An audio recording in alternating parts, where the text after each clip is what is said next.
Hello guys. Can you hear me? Sound check, sound check.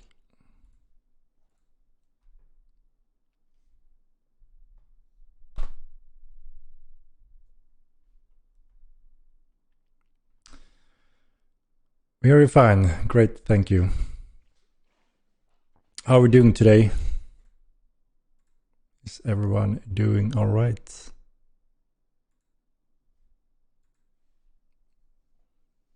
Good morning, good evening.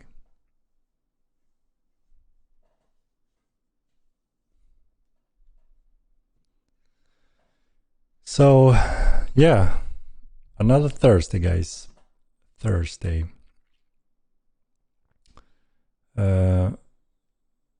We are working on the next patch, as you know. So we're getting closer to deploy our next patch. We haven't mentioned any dates, so we don't disappoint anyone. Happy Thursday indeed.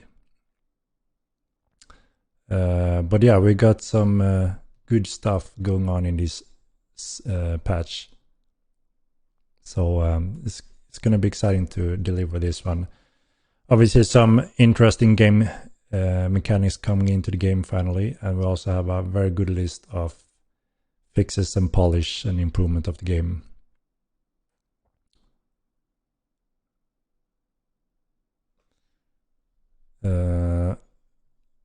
So yeah, again, I don't want to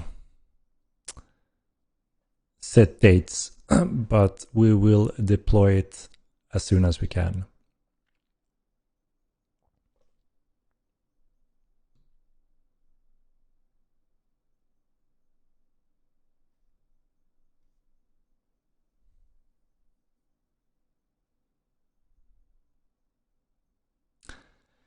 Patch tomorrow. So we, again, I don't want to set a date, you know, like I mentioned before, there's always a reason if we don't go live with a patch when we intend to do, and obviously that is for the better of the game, to make sure that the patch is as stable as possible. Mirth, though, thank you very much for the subscription. Cheers, and yeah, it's just keys in Haven, please. There should be, yes. So yeah, that is the reason why if we have to delay a patch or so, then obviously it's for good reason. That means we have found bugs or issues that we want to get in place before we push that live. I think we all agree that it's a bit more annoying if we have bugs in new systems rather than having it a little bit later than initially set out to release it.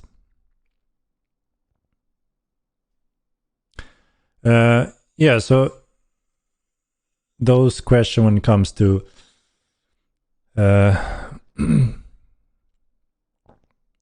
having everything in houses, strongholds, keeps, etc. We are working more and more on specific TC content, as you know, that we want to deliver in one start patch quite soon, which will include specific components, so you can build and expand your cities pretty much, as you know. But there's also this balance thing that we want to take in consideration that we also were experiencing in the first game, when players just live behind their walls and there's no reason to leave them or do any trading or work like that. So that is one of the things that we want to make sure we get right this time around. So a natural logic type of trading, filling supplies, and making sure that your NPCs doesn't just stand there with infinite amount of golds or resources without having to do any kind of transportation of such goods. And also, obviously, we all know that it's always good to have a decent population going on in all our NPC cities. And obviously, we want to promote that players can build and run their own cities. But it's healthy with a good trade and transporting between them, which obviously offers interesting interaction between the players, which is, as you know, one of the main focus of the game. A lot of player interaction is a big feature we are promoting as much as we can where it makes sense and follow logic.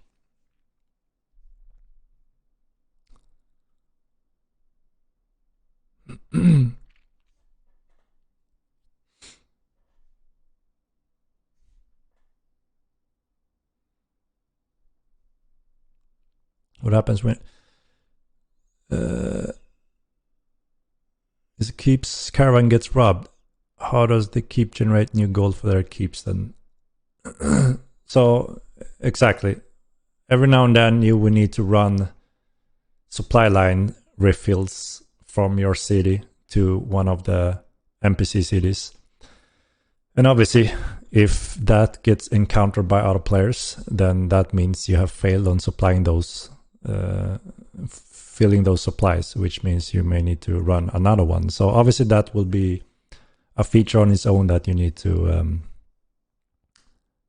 make sure that you do in the right way or prepare for them or protect them when doing so. It could be a guild activity. So an interesting component that you have to have obviously plan when you want to do such runs for your village or city. Yeah. So it's kind of, it makes sense. So there's like a pool that depletes if you use that pool, and it's up to you to refill that pool. And this is one of the component that makes sense, and also is an interesting way to promote city trading, goods trading, transporting of goods, which makes it, again, we make sure that there's a good reason to use all cities again, so they don't become ghost towns if everyone decides to leave. So self-sustaining society are off the shelf. So we are giving pretty much everything, right? Which means, just as it was in the first game, walls everywhere, and then inside these walls you produce your own animals, plants, all that, and then just harvested them and then sold those different resources to your NPCs, made money, and put into the upkeep. So it was like not a natural self-sustaining economy, which wouldn't obviously work in real life without producing and maintaining those steps. So this is where we see a good opportunity to add more logic behind NPCs just as a player. It doesn't just magically appear and fulfill everything automatically.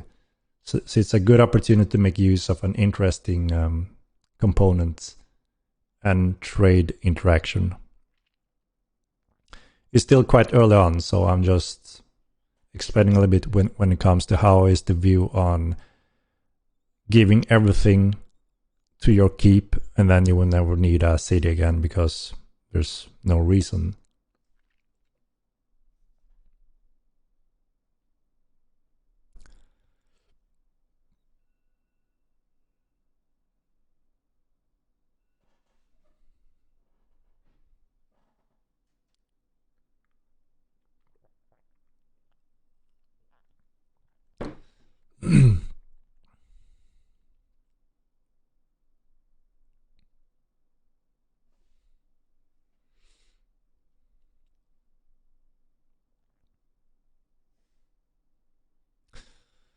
Henrik, great beer, by the way. What about boats? Are you most looking forward to what? Wait, I can't read. What about boats? Are you most looking forward to, and why? Okay. What about boats? Boats is planned for later. It's a big system we want to have in the game. I think a lot of players are looking forward to our boat system. And what I'm looking forward to add to the game is just more different types of features and content, which I also know many of you guys are looking forward to, such as additional magic schools with new options for the players, new additional dungeons with quite specific things to explore and discover in a different way, rather than just go there and fight and kill creatures. And you will get a small taste of some of this along with the Necromancy patch that are getting close as well. So that's going to be a blast to deploy and see how you experience those areas. We have a lot of different features we're getting closer to. Like I said, additional magic schools. We have the assassin profession. That is also kind of ties to the bounty hunter system, which allows you to obviously join the assassins guilds rather than a bounty hunter guild, which will give you a job to take out certain persons, NPCs in the world. And it also obviously adds to additional skills. We have poisoning and some interesting game mechanics around that profession as well. So it's more than one thing.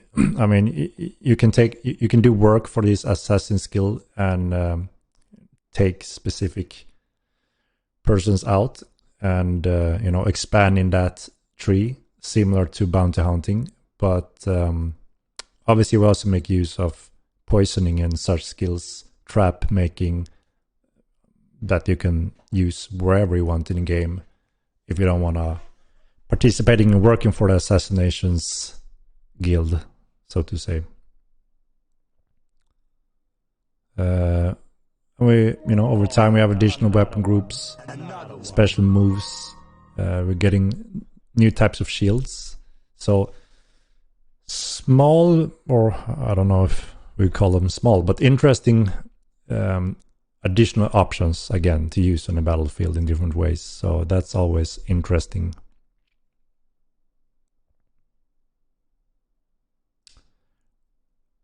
Murdo, thank you for the gift.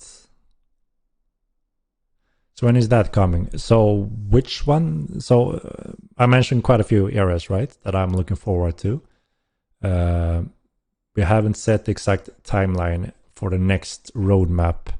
We're still busy with finalizing this roadmap, as you can see on our website. So we have 2 patches left, if I'm not mistaken now. Yes, so we have 1 patch that we're going to deliver now very shortly, and then we have another patch soon, estimated mid-May, that you can see in the roadmap. Alchemy effects, trinkets, buy orders, and quite a bit of polish and fixing in that patch. And then we have the final end of May on the roadmap, which is going to be exciting. We have Necromancy School, really cool magical options. I think a lot of people have been waiting for that one. And that comes along with a very specific cool area to discover more about Necromancy. And we have massive bosses. So yeah, quite interesting features overall. I'm very much looking forward to trinkets as well in the next patch. We have refined the trinket system from the first game, and it's awesome to see interesting loot table go into the game that will make exploration and rewarding even more exciting. So you will be able to find magical trinkets. And what that means, you don't know what they are until you identify them. So you'll be able to find different types of trinkets, such as rings and amulets, which is the starting pack for trinkets. And they will exist in a few different types of tiers and rarities. So, and then obviously they randomize the stats in an insane amount of variations. So it's really interesting to discover these trinkets and identify them. And obviously if it fits your build, then great. If it doesn't, you can always put it on the market or trade with others or sell. So that's I'm looking forward to trinkets as a very exciting loot in the world. It's nice to have more interesting loot tables spread out in different places on Miland. Will it be too expensive? No. So again, we're taking the experience and feedback from the first game, what was good and what was bad regarding our trinkets. And overall, it was pretty much a great success when we implemented the trinkets in the first game. But yes, the cost expense went up quite crazy on the highest tier, which pretty much limited them in consideration for use. So this time we are more happy to see use of all of them, but obviously there's still an increased cost per tier going up, but a more natural progression, which means hopefully people will, wear them, use them all, and there's still a decision, do I afford to use the more expensive one on a daily basis, or do I save that for a little bit more when, you know, I'm going out in war or doing a dungeon raid or whatever it may be, to get that a little extra juice. But we think it's also a perfect money sink, right? So it's part of your gear refill if you die and lose your items. And I think we have them much more aligned in a proper level now. So and it's also cool because new players that are relatively poor can still quickly go into finding the lower end tier trinkets and make use of them, and that cost should also be aligned with a new player. And then obviously slowly as he progresses and get more rich and learn the risk and reward of the game, then also that's when he may commit to higher tier trinkets and also additional refining their characters in different ways. So the trinkets doesn't just make you obviously overpowered on the battlefield, so it becomes PvP grind focused or requirements. It's more like you're getting more options, variations, and can fine tune your character builds in a totally different types of skill setup, also heavily thanks to trinkets. So yeah, I think it's a very good component to refine your character builds and get even more out of your character. Trinkets will be soul bound on, so they have a very specific rule compared to everything else.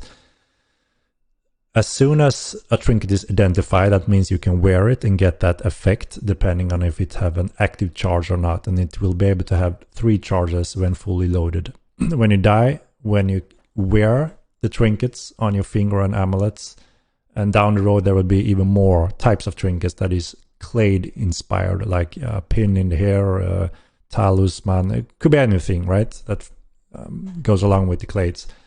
But anyway, when you die wearing these, you lose 1 charge out of the 3, and when it's on 0, the power effect depletes, so you have to refill them again at the cost, which means you can continue to use them when you have refilled them. So there's an important money sink tied to it. So if you die, you lose a charge, you don't lose the trinkets.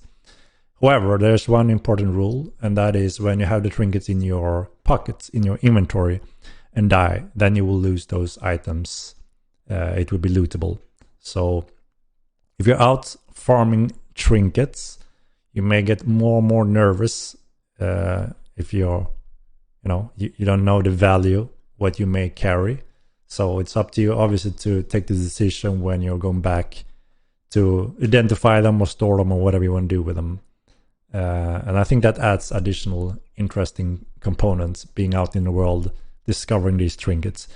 So there's one clue, right, that makes sense when you find a trinket, when you have learned to read what it is. Again, player knowledge is a key in this game. It takes you very far, a long way. So you will learn that, okay, this is a basic ring by just looking at the ring, and depending on what kind of gem this trinket may have, that will also show the indication of the rarities of it.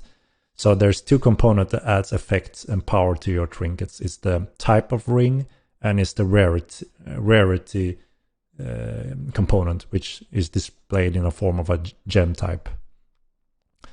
So that tells you an important thing when you have learned that experience, that okay, this is a high tier rare gem component. I don't want to risk this anymore. I'm out of here. I need to put this in a bank or whatever. Or you see that it's worth staying because it's not that rare. I risk losing it by staying. So I think it's very solid component that will benefit all play styles and be just an additional interesting part to discover in the game and loot in some cases. It sounds good, Mr. Henrik. Indeed. Interesting content. I'm excited to get out there and start collecting them. Yeah, it was a huge success in the first game. It was a never-ending excitement. It's like opening a little gift every time you discover them. Obviously, when it's within that range that you're looking for, that type of tier. But yeah, it's going to be great to have more and more of those types of rewards spread out in the world in different forms. And like I said, this is just the first batch of trinkets. I've had quite the sessions with Mats when it comes to how we want to expand on that in the future. And obviously, you know, this is where Mats' brilliance shines, how we can expand it even further to make it exciting and fit the game universe. And like I said, so that is clade inspired trinkets. That makes sense that, you know, the Chorites may have this type of items while the Ogmirs may have something completely different. So yeah, it's going to be interesting when that grows over time as well. Now we have the base system in place, so it's going to be cool. You know, over several months you will see new types of trinkets that you have to discover, learn what's up with these trinkets. When did I buy Ether Portal, does the trinkets lose a charge? That's not meant to drain charge when you actually use the Ether Portal correctly. Just like when you bring Spirit Box, having that ability, that shouldn't count as a death on the charge.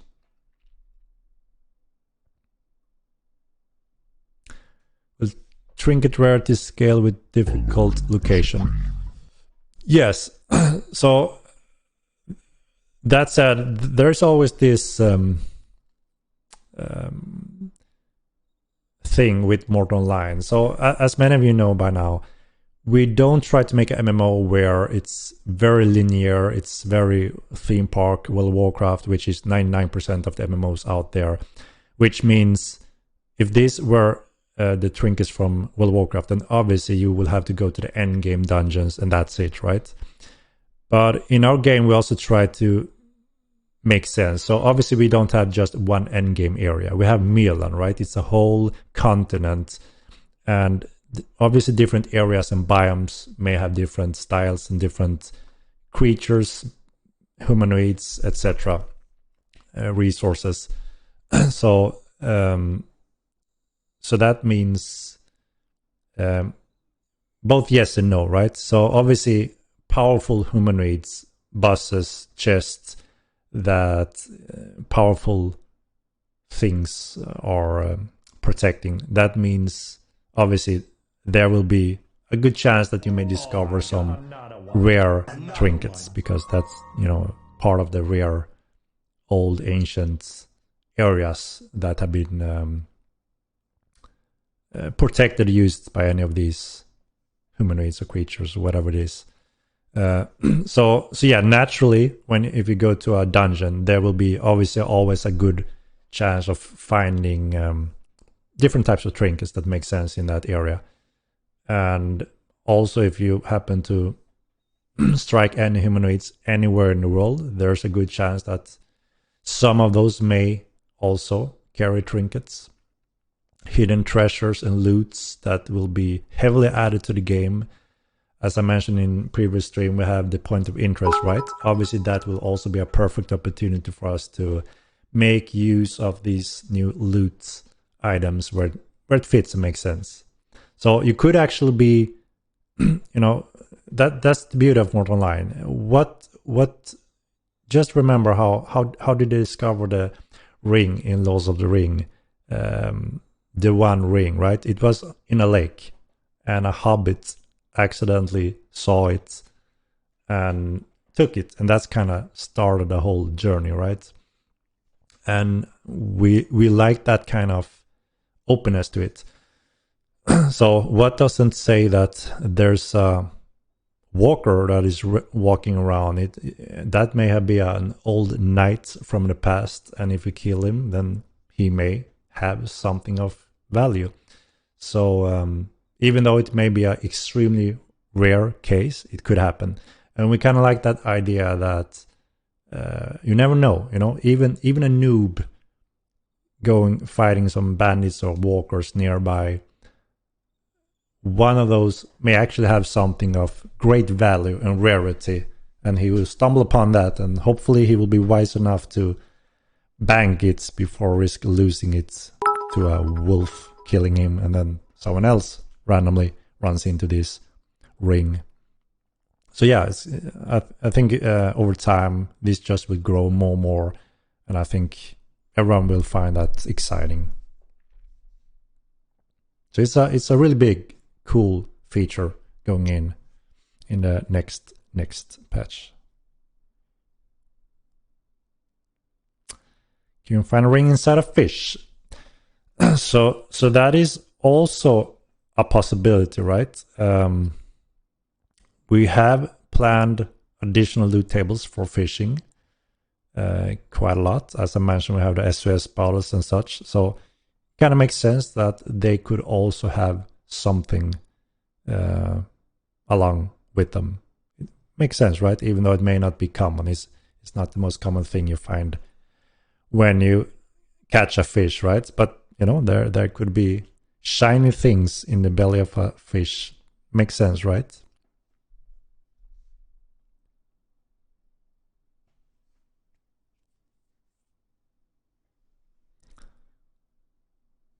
Will I be able to steal trinkets from people? Good question. That will come with thievery, obviously, but I don't have the exact date for when this is planned yet on the roadmap. But yeah, whenever that goes live, you will be able to try to steal trinkets from someone's inventory.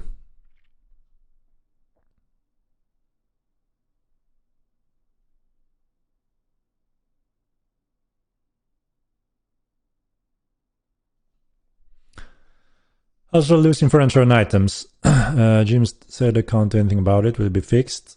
Yes, obviously. So we are, or I am working on a list of very specific issues that are, you know, concerning players. And we will make sure that we have heavy focus on fixing this. I mentioned before, as you know, we are taking a step closer to release the game on other platforms. Obviously, we want to make sure that there is no critical bug or issue that just frustrates players. So yes, we have a very high focus on making sure that that is one of those on the list.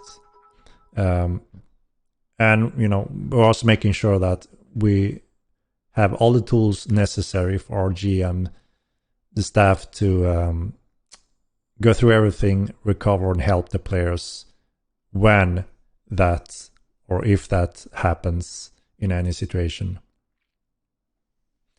We'll be able to craft trinkets. Not yet. We do have planned jewelry making and such that allows you to craft trinkets in certain ways. But that is a separate system that doesn't come yet.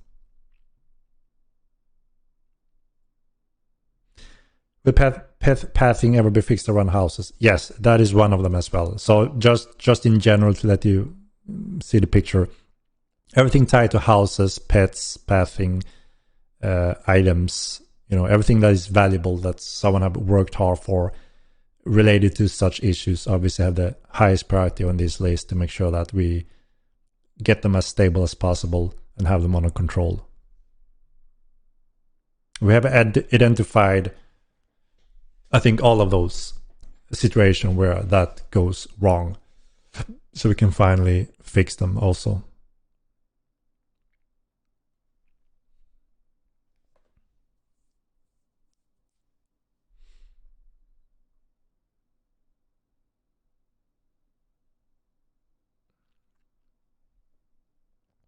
When will housing trading be available? I don't have the date exactly yet, but yes, so trade a house and demolish your house will be two options that we're going to add on the house menu for the house owners.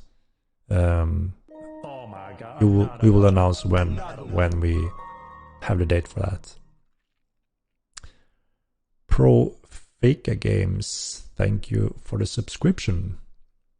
Go sneak peeks. All right, I'm gonna prepare that just in a moment. Yes, we will have fletching as a skill in the future. There will be different types of arrows that you will be able to construct.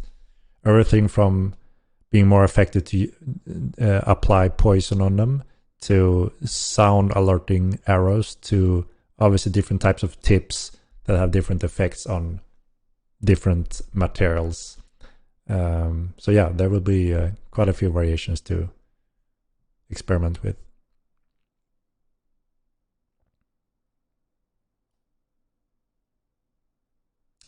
Hello, legends. I'm excited for the new patch. Shrubby. Yo, yo.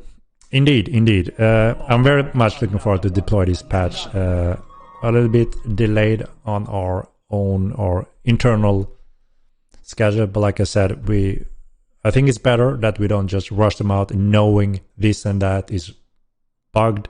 That would just be annoying, right? So we will make sure that we have covered what we can and feel, ready to deploy it. But yes, we are obviously in the polish stage quite far. And hopefully we'll get a pleasant surprise with a solid patch very shortly.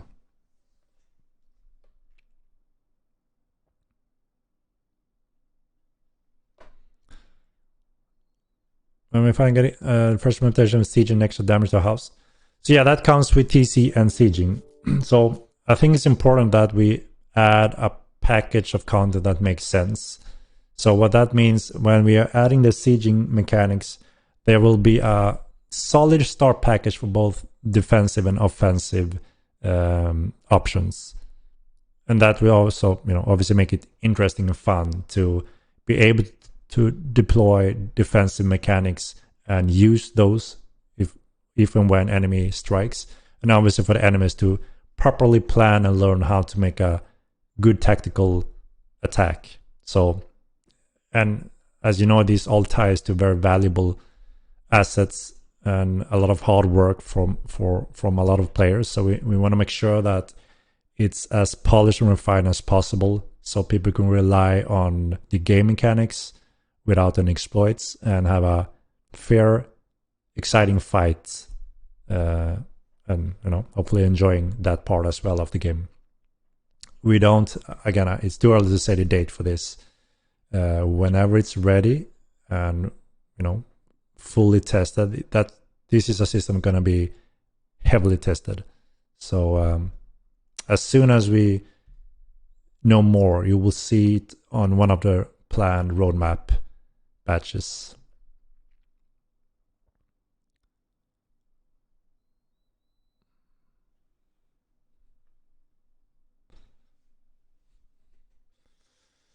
Still having a blast being a goblin with Schnauz. 7D, are you the Schnauz character? The famous Schnauz from Odin Seed.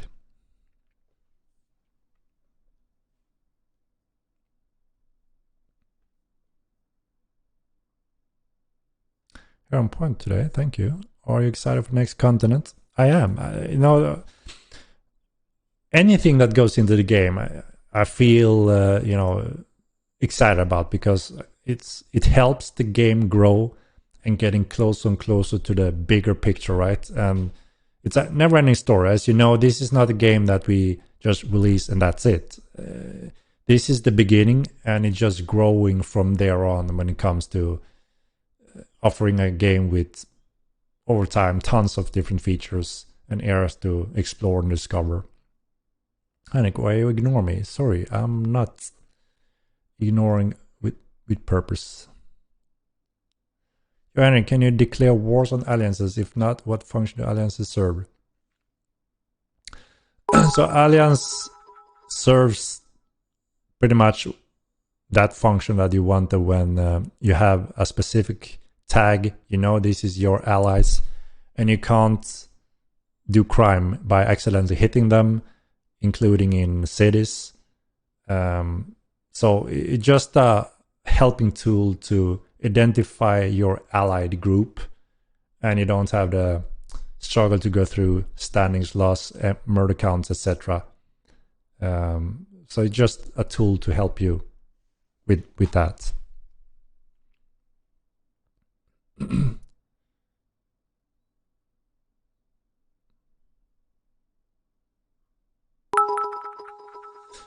I'm Goblin King Velek. Schnauz is just my best bot. We run around being goblins is all. Ah, okay, I see.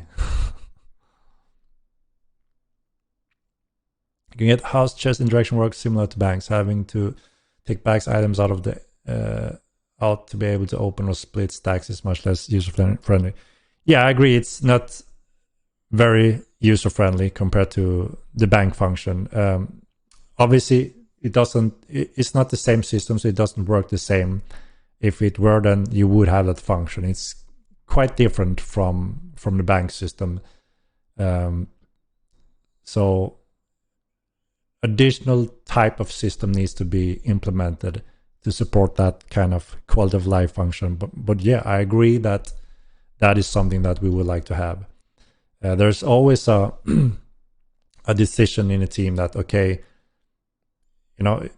from outside, sometimes it may sound bad or stupid, right? Like, why didn't you just make it like in banks, right? A fair question, but there's so much going on the back end and how the system works and how a system is very different from another one, even though it seems in the game to be something very similar, right? So we fully understand that, why didn't you do it like that? And we also fully agree, obviously, that we would like to have that kind of support also in house chests. But there's a very good reason for it, and we took the decision that, okay, we can make it happen. Obviously, everything is possible, right? More or less. But the question comes down to, okay, where do we spend our development time this month, and by how many developers and so on? And right now we're still quite early on in the progress of expanding on Mortal Online, as you know. Again, the whole journey was planned from the beginning to be very early access, and then slowly expand from there, just growing under control and make the game the best game ever over a long period of time. Some of these steps have been warp speed, in terms of taking those jumps further, and a lot we try to listen on community and the feedback, that what we want to see in what order and such, and we try to do our best to try to kind of meet that expectation and feedback as good as possible. At the same time, obviously try to make sure that we have a good control over the full picture of the development of Mortal Online. So in that case, okay, we can go back to several areas and expand and add new support and systems to give a lot of that kind of quality of life, which we most likely will do in several areas over time. But right now we're focused on certain steps, like I mentioned, backend stability, the main bugs that are affecting many players, and then we have the roadmap content that many players are looking forward to as well every second week. So that is one of the big challenge for us always, to run through all these steps and have them under control.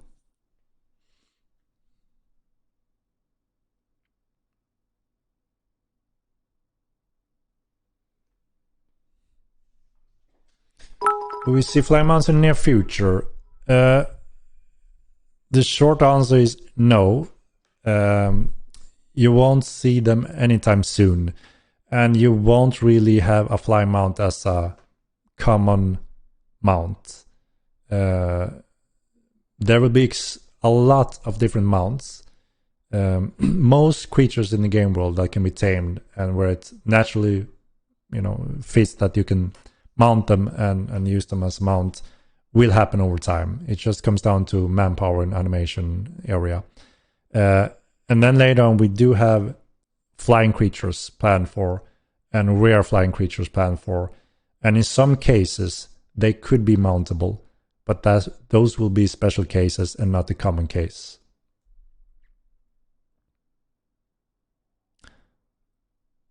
Does the bounty hunter system take into account distance when it assigns you to target? No, it randomly picks a murderer for you to hunt. So this is also the first step of bounty hunting, right? We're getting the system in place. We want to make sure that it works as intended. So there was a few question mark with the bounty hunting since early on, even when we start talking about it in the first game, that players always find ways around systems and finding ways to use mechanics that we didn't intend it for, or just being very creative and finding crazy things, right? And a lot of our different systems comes with a lot of challenges when it comes to exactly that, right? So bounty hunting is something we would like to have. We want to have it in the game. We have worked and prepared a lot of different areas to support that naturally. And we also have an opposite to this, which is more the Assassin's Guild. So this is the bounty hunting guild, where you are more the honorable bounty hunting, going for murders. That's the base premise of the bounty hunting system. And also puts all the red players on their toes, right? You know, you're never safe if you have a bounty on you, and you never know when they're gonna strike. So it adds that kind of layer of interest and excitement. And like I mentioned, there's the other opposite side, which is the assassinations guild, and obviously those may be more, you know, corrupt in different ways, and it, you know, they're fine with having murderers aboard, because obviously there's a lot of evil things to be done for the assassin guilds. So those are the baseline that we have planned for those two guilds within the game. And there's also a lot of very exciting, cool lore tied to this. Again, this is Matt's area of expertise, and just going through that and listening to that is just awesome. And I can't wait till that is more and more shared to you guys and in the game, because again, we are making an MMORPG, right? And obviously we need to make sure that there are also RPG elements in the game, obviously, and a lore, and a rich lore that makes it exciting to be in this game world, and where you can find a lot of these clues, lore bits, and you know, go follow through that experience in the game as well. Necropets require points. Yes, pet points. Yes, they do. And that is an important balance factor that, again, if we can have maximum creatures and maximum necropets, it will break the balance, and we have to make them weaker in different ways. And we want you to go in one of them at a time. If you want to use heavy, strong creatures, obviously you can always mix and match, right? But that means you're sacrificing some strength.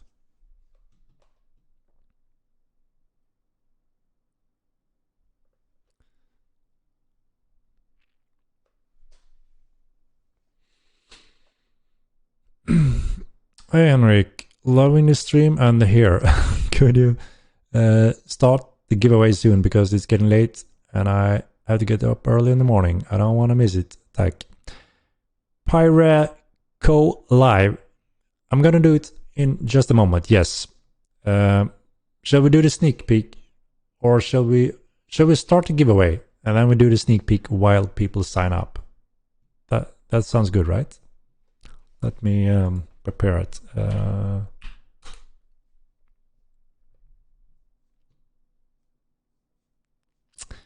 Yeah, so I can start I can start the giveaway, and while we wait for people signing up, I will show the sneak peek.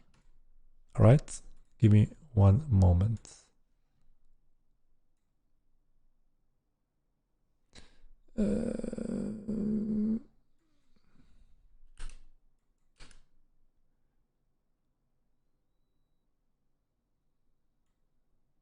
Okay, so let's start the giveaway, guys. Explanation mark MO2 to participate in a free copy of Mortal Online 2. So go ahead, write that in the chat, and I will show you a freaking awesome Necromancer's pet. This is insane. And I had a long chat with Mats here a few days ago, and holy shit, the depth and lore and thoughts behind these things are insane. I really want to make sure that we are pushing a lot of this valuable exciting, interesting lore and stories into the game, because what point does it make if only I get to hear it, right? It doesn't. So we are expanding into this as well, and I'm happy to announce that we have a second writer on the mats that is very talented and will be assisting Mats in delivering this awesome lore into the game in different forms. So that's going to be awesome. So you can expect also, from now on forward, to see very interesting lore bits going into the game. So it's much more coordinated closely now, tying it to lore. So it's not only talk about it. So finally we start to see this as well. You don't need writers, you need developers. So this is exactly what I'm saying. It is a developer area of the game. Like I mentioned, a MMORPG game.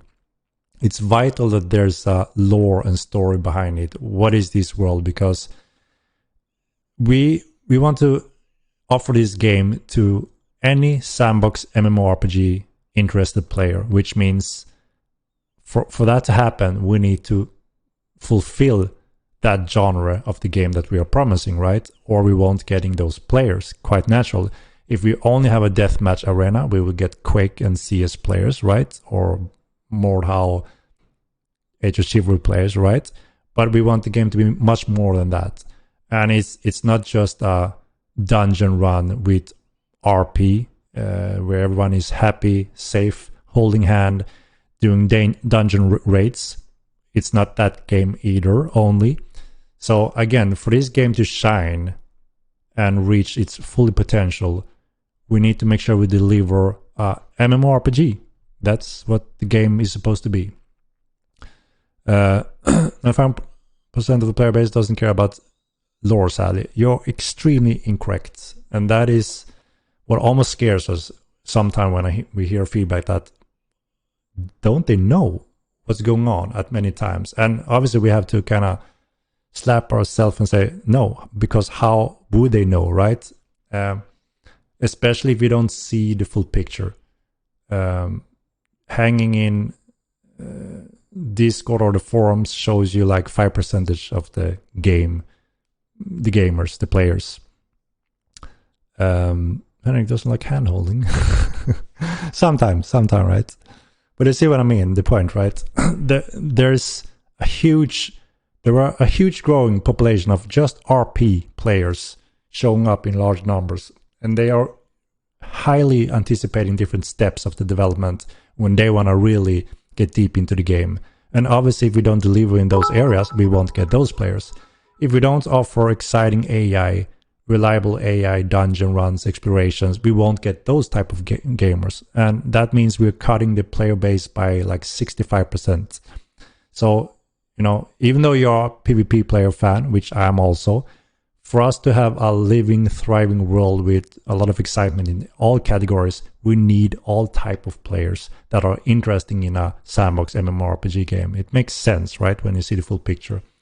So, yeah, sometimes you may think that, no, but this is a PvP deathmatch game. And look, everyone agrees here with me. I have 10 friends here in Discord saying the same thing. Yeah, you're right that you enjoy that part and are, having that part of the game, but there's so much more to it. The majority of the players that play the game on a daily basis doesn't even have a forum account or is in the Discord channel. So obviously we need to make sure that we see the full picture, what's going on, what happens in the game, and so on. So and I think all of us agree that as long as more players get interested and want to play the game, the better for everyone, right?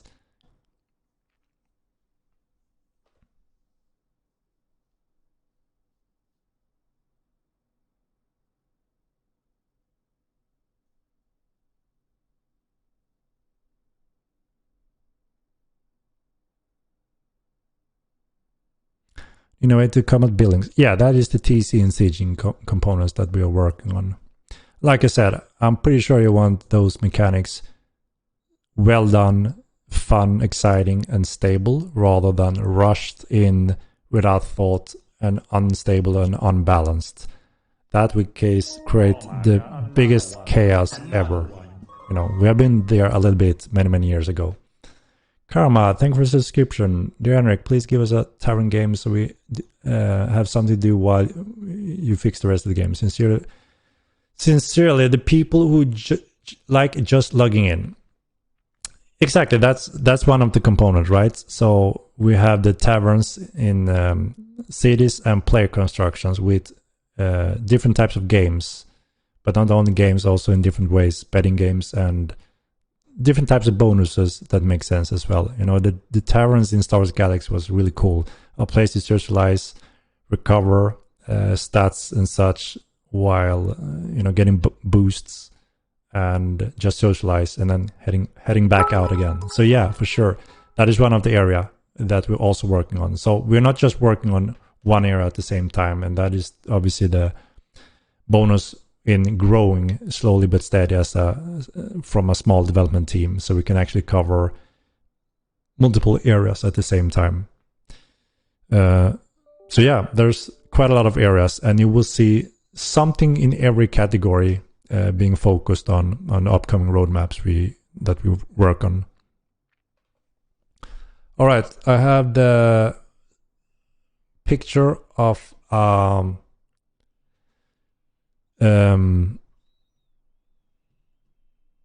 we have finalized the Necromancy pet, and I think it's just insane. Let me show you guys.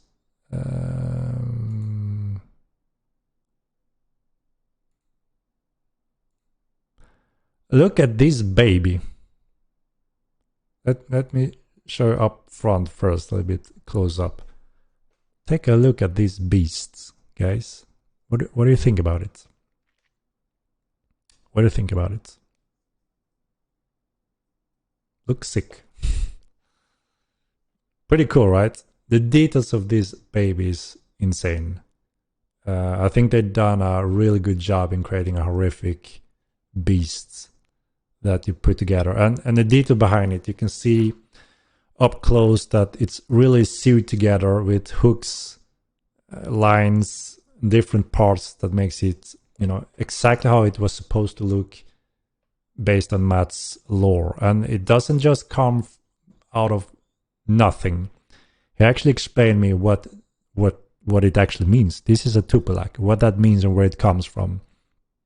And it just all makes sense when you hear that story. And it's also tied to some real life, what should I call it? Old stories and actual happenings. Rather kill it than own it. That is one way. That is one way. It's beautiful. So yeah, it's really cool. It actually comes from somewhere. It's not just a made up monster and it got a name. There's so much more to it. And these are the things that I want to get into the game, because it's a lot of cool for those players that are interested in knowing what is this, what the hell, why is this like this, and so on, and have a logic behind the whole world. While obviously there are players that doesn't care. Also, that's fine, right? But there's so much depth and value that is actually really interesting. And you know, there's also a reason why World of Warcraft was so successful. They had a very solid story and backstory and journey for the players, and so many players got so deep into that and were really looking forward to, you know, go through that story like a journey. And you know, it's understandable. It's a RPG game, you know, so we're trying to go into those areas as well. Finally, we're not interested on this. We are interested only in PvP killing. Dart Orange, I hear you. You are a PvP player then, right? That is good. But there is so many people interested in everything else but PvP as well. And there are actually more of those players than PvP players. So you can't say we, you can say I. That's fine. What a waste of dev money. Kelly too strong. You know how it's done, right? The professional game developer knows everything about Mortal Kombat 2 and how it should be made and run, right? Like Quake, then you will be happy. So obviously, with that said, there's also a lot of candy coming for PvP players. Like I said, I'm a big fan of PvP myself, and it wouldn't make sense if I'm not, going into those areas that I'm also very passionate about, right? But we have to be patient, we can't be kids. We can't be 14 years old screaming and yelling and throwing crap on the monitors, right? This is a long journey and it takes a lot of time. And we already have one of the leading PvP mechanics in the game. That is why many of you PvP players are here and want more PvP candy and tools, right? And that makes sense, and you will have it. And I'm very much looking forward to that as well. There's several components, just to give you a heads up of what you may be looking forward to. We all know about TC and sieging, right? That's a big thing. We all know that is being worked on. But there are several other areas as well that will offer different types of PvP components. So just for a few instances, so we have everything from components like the arena systems, where you can go there, make a living as a gladiator, solo or as a group or a friend or whatever you choose.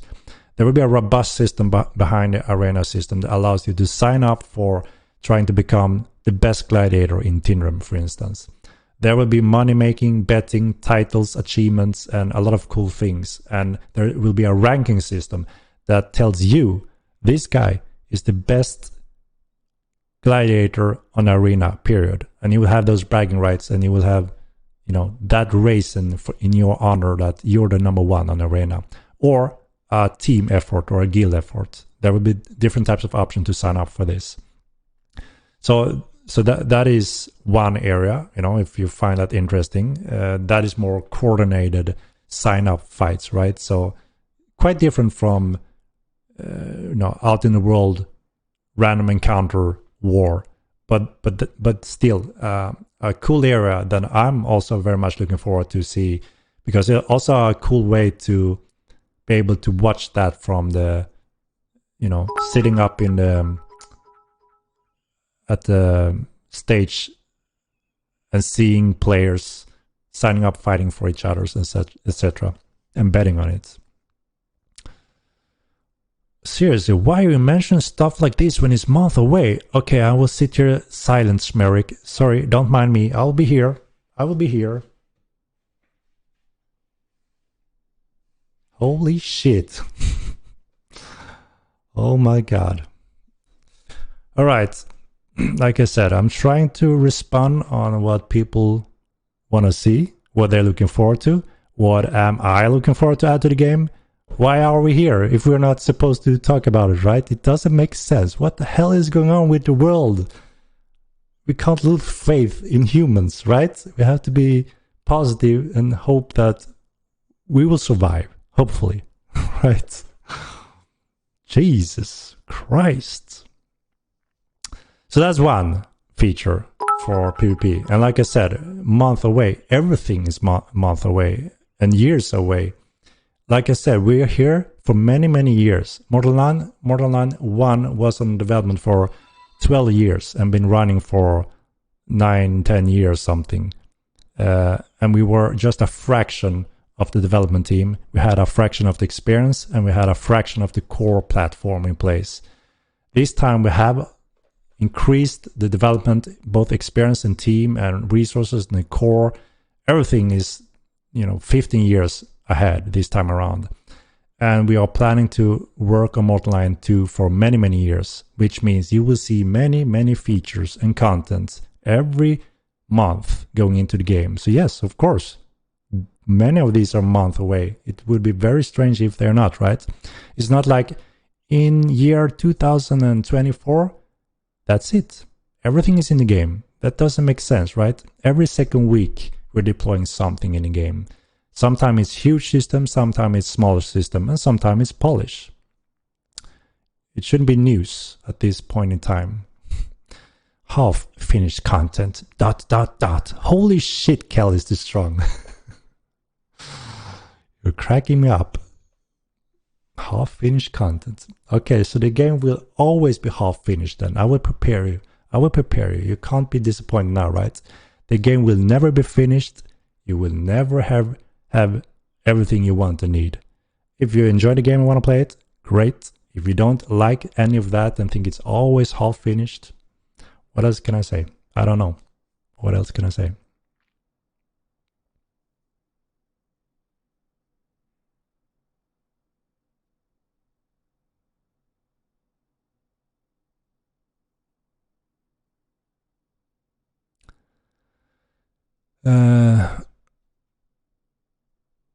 So yeah, this is the Tupilak. It's finally finished, and you'll be able to put it together when you have mastered Necromancy and learn how to. So that is the end of May patch with Necromancy. I think Arena should be instanced. I'm not sure if that is needed.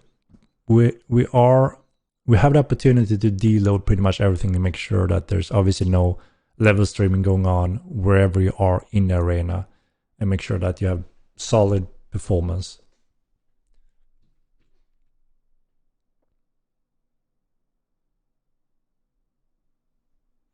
We will be able to sit in chairs. Yes. Shit, angry monitor babies. News on Unreal 5. No real update since last discussion regarding Unreal 5. It's the progression of, we need to go through, as I mentioned before, the performance, the lighting.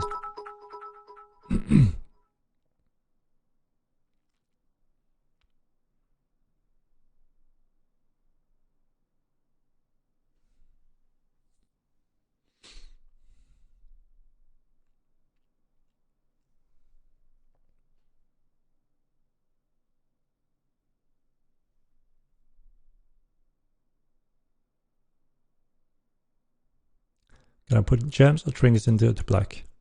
There's a certain user interface you get when you're putting these creatures together.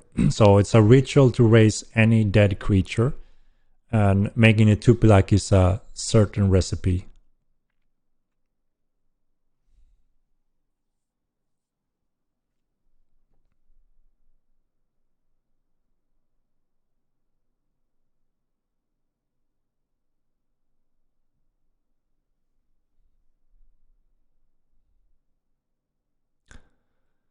And Freshman to finally give me MMORPG I've been waiting for since you and Star Wars Galaxies. This man deserves more respect than most give him. You know, I don't expect anything really, because I know what I've, stepped into and chosen to be the head of this project, right? I'm just very passionate about this type of MMO game, and I'm obviously very happy that there's many out there like you that also share that view of a MMO game, because again, there's cover grinds. Hi Henrik, hello. There's for me, when I'm scouting games on the market, there's nothing that I'm excited about playing when it comes to the MMO side, and I just think that's way too sad. And yeah, I played Ultima Online for 12 years. I played Star Wars Galaxy since release, until it patched the what's it called, the All Being Jedi patch. Those were my absolute favorite games as well, and there's nothing been something close to get that kind of experience anymore, and that's just sad, I think. And it's on the internet, right? We're all here protected by the monitor worldwide, sitting, and can be very cool, right? And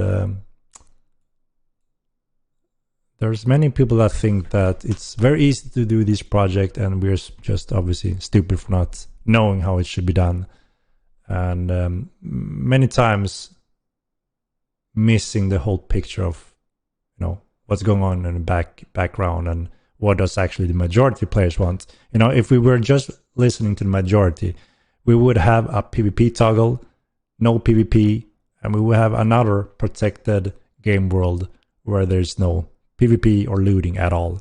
That will be one of the core changes instantly if we were to just listen on everyone to make everyone as happy as possible. And I don't think the majority in here wants us to go that route, because it's not that type of MMO we're trying to make here, right?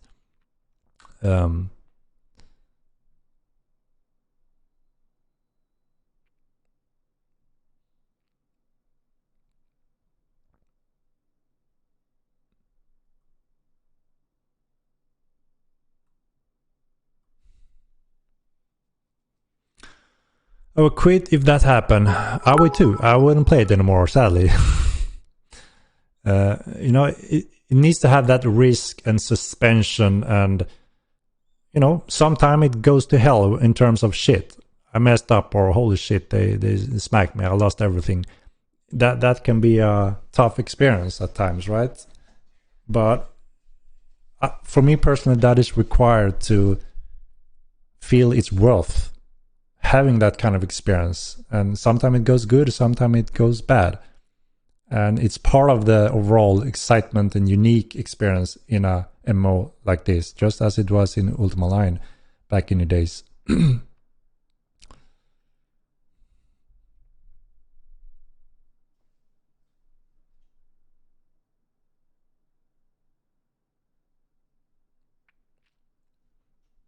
Right, shall we pull the game copy, exclamation mark MO2, if anyone just tune in, and then we will do the giveaway in 1 minute.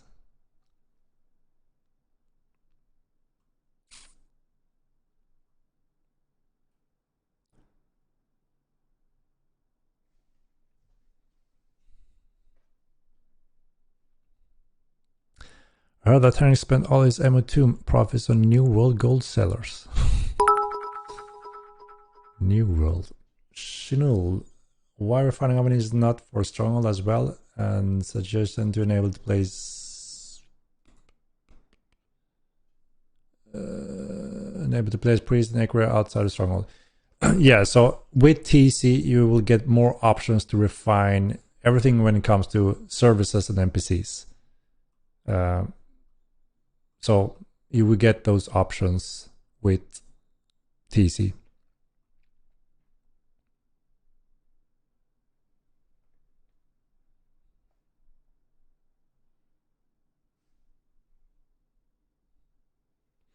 What do you feel about new King of Cranish? Who is King in Cranish? Dirty Izzy? I'm not up to date.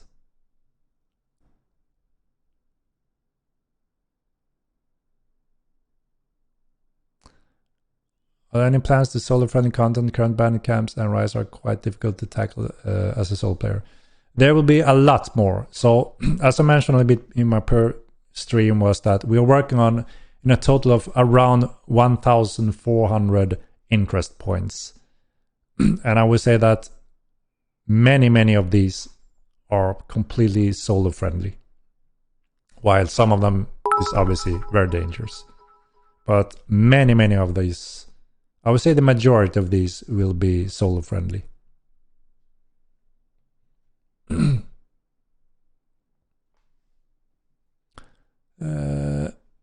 Question: does Assassin come with Bounty Hunter patch? No, it doesn't. It's a different system. Will Legendary Shield come with legendary weapons? No, only weapons in this patch.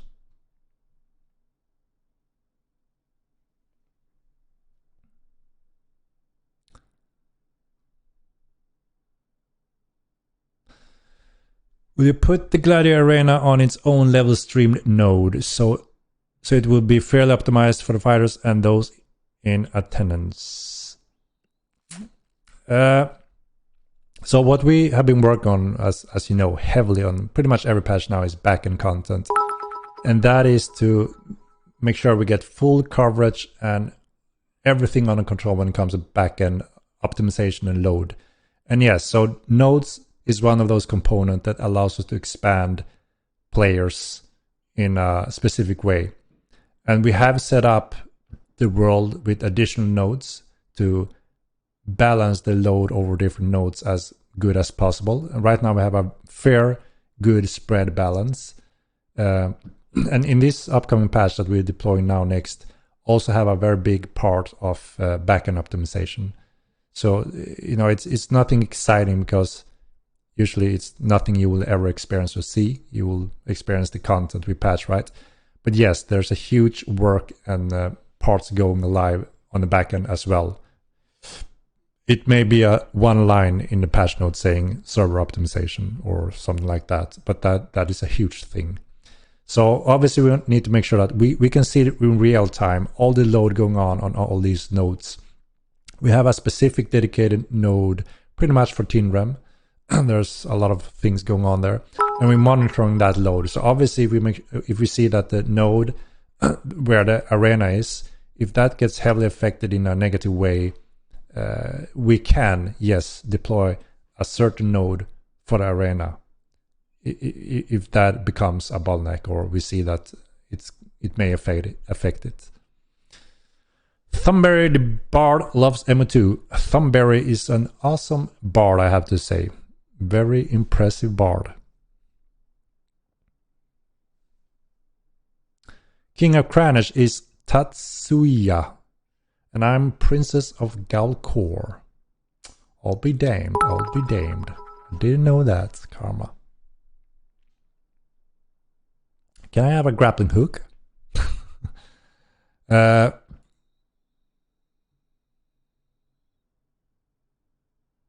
I can't say at this point in time. There's quite a lot of cool both gear mechanics tied to features coming over time, but also magic that we carefully need to design and balance when it comes to open world with walls and housing and keeps, strongholds and such, right? As you can understand that the balance there is very sensitive.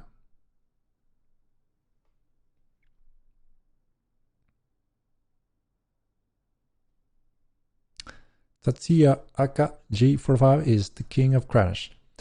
I thought G45 were forced away from Kranish, but maybe he's back.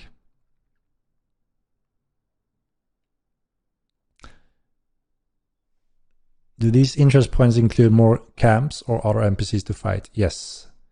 Quite the variation. You will see a lot of different things along with many of these interest points.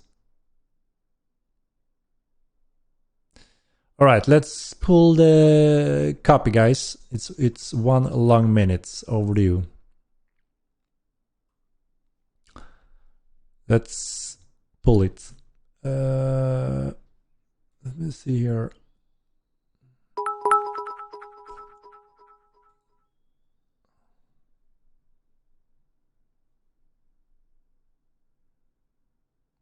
All right, guys. I have some new contenders, I see.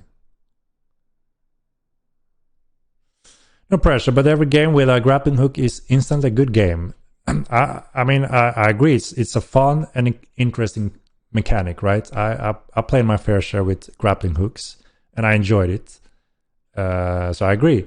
Obviously, we need to consider though how it affects Mortal 9, the overall balance, and how it also affects, the obvious player housing that are supposed to give some kind of security as long as it's not besieged, obviously. We have a lot of magic that will be coming to play when it comes to this playfield as well. And obviously we want to make sure that there's no new meta that just bypasses everything and it becomes a completely new type of sieging, because we do want players to be able to experience epic sieges, like in Braveheart, the movie, with hundreds of players using machineries, throwing hot lava at players, hot oils, fire arrows, trying to defend off those before a ramp or a section gets destroyed and then enemies pour in. We want to offer that kind of exciting sieging experience. And obviously, if you can bypass that, just jumping all in, that would be a big game changer, right?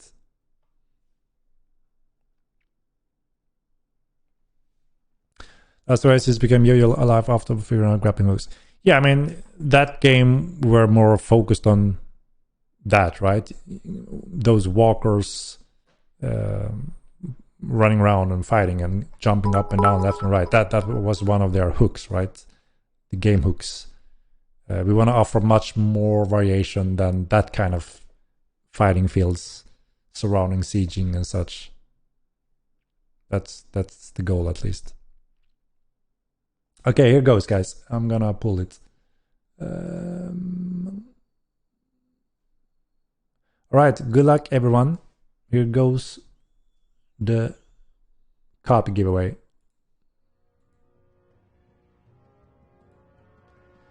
It's giveaway time, guys. Good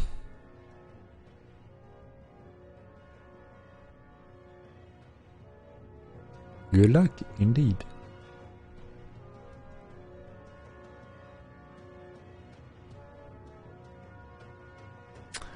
And congratulations, Tactic Kill 44. Congratulations. Tactic Kill 44. Rigged. Congratulations. If you can send me y'all would have quick. Awesome.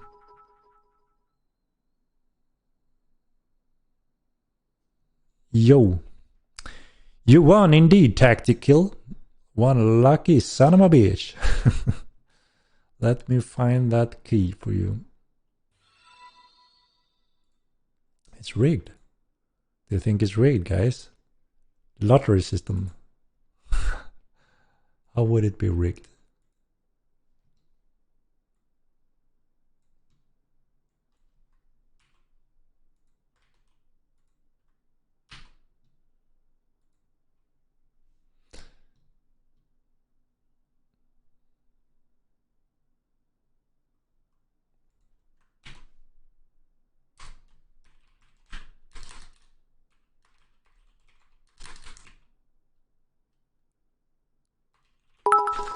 Yeah, congratulations, Tactical 44.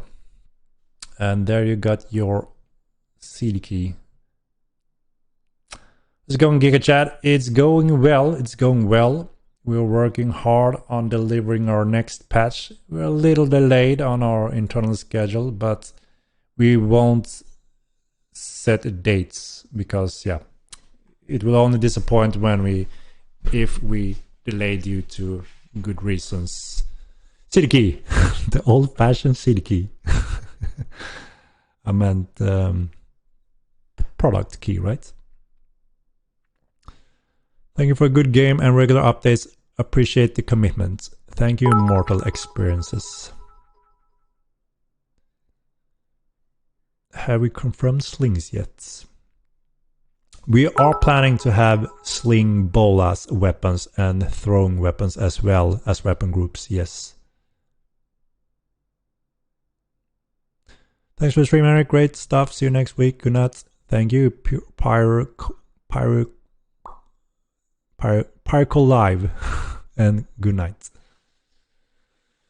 Time frame on implementing subscriptions. So we have a certain steps.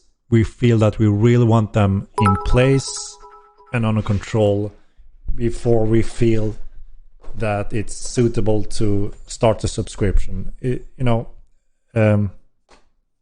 We are not in a direct stress or a critical situation where we need to do drastic changes or such, which is a rare opportunity for us working for so many years. Always have to struggle hard to survive and move slowly but steady forward. This time around, we are much more well equipped, and we need to take our time in certain areas to make sure we are here for the long run, and the game will speak for itself, hopefully. So again, we don't have the exact date yet, other than we know the different steps we need to have in place before we commit and release on Epic Games Store platform, for instance. And there are some additional very exciting steps going on in the background that's gonna be announced sooner or later. Very exciting stuff for Stronghold in the future and Mortal Online. So yes, those components needs to be in place, and that goes pretty well aligned with when that means we are ready for Epic Games release. That's also where it should be suitable to start the free month and subscription.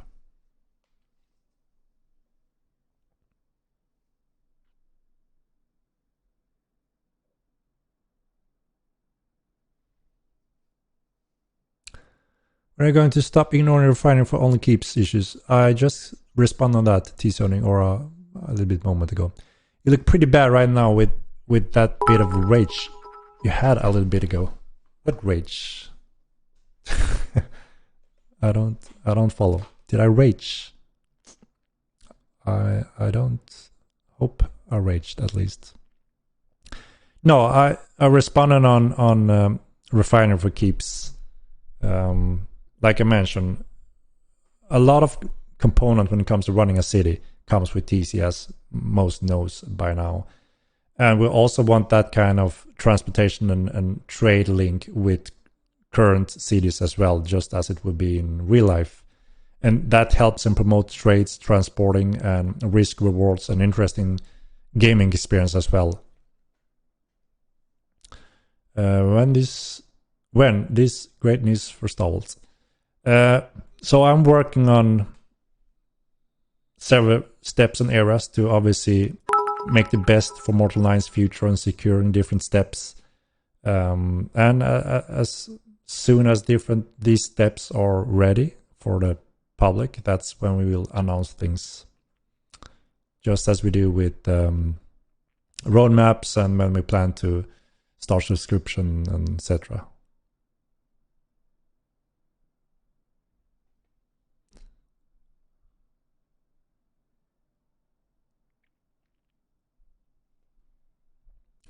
We need a way to combat buildings now, or the game is going to die. Stop skipping this question. I'm not trying to skip the questions. I'm trying to cover as many as I can when I see them, and sorry if I'm missing questions. So again, do we really want to add a half-finished sieging system, as many said above would be a very bad thing to do? Don't add a half system. It's one thing to add, for instance, like I said, TC is a huge part of the game, and there won't be just one patch being called TC and that's it. TC will come in different steps as well, but it wouldn't make sense if we add a function in one of those that is half working, for instance. We try to make sure that they deliver in packages that make sense and they're as polished as possible. We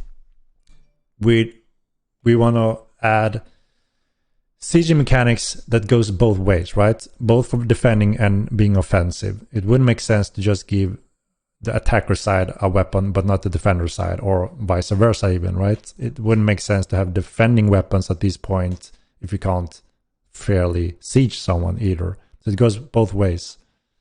So I hope that makes sense. And for sure, we understand that there are always conflicts in guilds and groups in this game, in the community. And there will always be. That's one part of the game, right? Community conflicts, guild wars, etc. And sure, living close to these or having those enemies, of course, it's natural that we want to kill them, right? And destroy their buildings and push them away. That's a core component of the PvP part and guild conflicts of the game. And it's the same for everyone, right? So, of course, we want to add as much of those systems as possible as soon as it's possible to cater for that kind of game mechanic. But I think it's quite off to say the game will die if we don't get them now. We haven't released yet in a full scale, so we need to take our steps. in 10 years from now, if we have no players playing the game, then I can agree that, okay, we can't continue running this game anymore. Either we are not doing a good job or delivering an exciting game enough for people to play it, buy it, and pay for it. And obviously we need to then look into why that is and if we want to do something different. We try to do our best in delivering a unique MMORPG game that is a pure sandbox game. And obviously if people don't want to play it, then obviously that tells us that it's not a good enough game for that. But everything since combat beta even, we have seen a surprisingly huge group of players that we didn't expect to be that huge. And a lot of these players are highly looking forward to playing more online over the years. And obviously that is super exciting for us, because we wouldn't be here without your support, obviously. So we have some exciting years ahead of us. And like I said many times, we're not here for a quick, patch and grab and that's it. We're here to continue working offline until it's the best sandbox game on the market that offer this type of gameplay. That's our goal. We don't test patches. We're testing them day and night. Day and night. So yes, we're testing them as much as we can. Sneak peek. So I can put back my sneak peek picture if we missed it. So this is our final Tupelak. Let's show the back this time. Look at the back. Look at that beauty. Look at that beauty. So yeah, I'm very happy how we managed to refine Necromancy this time around, and it's how it's supposed to be more this time around. And yeah, we hope you will enjoy Necromancy in its refined form, and it would be real awesome to use those mechanics on a play field. It will really add a new layer when it comes to both PvP and PvE. This looks insane. Is this the strongest Necro summon? So this is the famous Tupelak that a master necromancer can put together if they know how to and have learned the knowledge for this. Looks great, Henrik. Thank you. Yeah, I'm very happy about how it turned out. Awesome job from our artist and Adria directing the details. So yeah, I'm proud. Everybody's going to be at Necromancer soon. I think you are right, actually. It's so new, different, refreshing options being offered with Necromancy that I think, yes, many will try that profession. Just as I think when the next schools arrive, many will try that one. So I think it'll be a new rush to every new school we implement, because they're all really awesome in unique ways. But I also think over time, then obviously people will find their preferences and the favorite play style, and you will see more widespread different types of tactics and component on the field, and that's interesting, right? So, but yeah, naturally, I think many will jump into the Necro era with this May patch. So yeah, I think you're right. Do you think Spirits and Necromancy will pair well? Yeah, I mean, they have some connections to each other for sure, including regents for casting spells.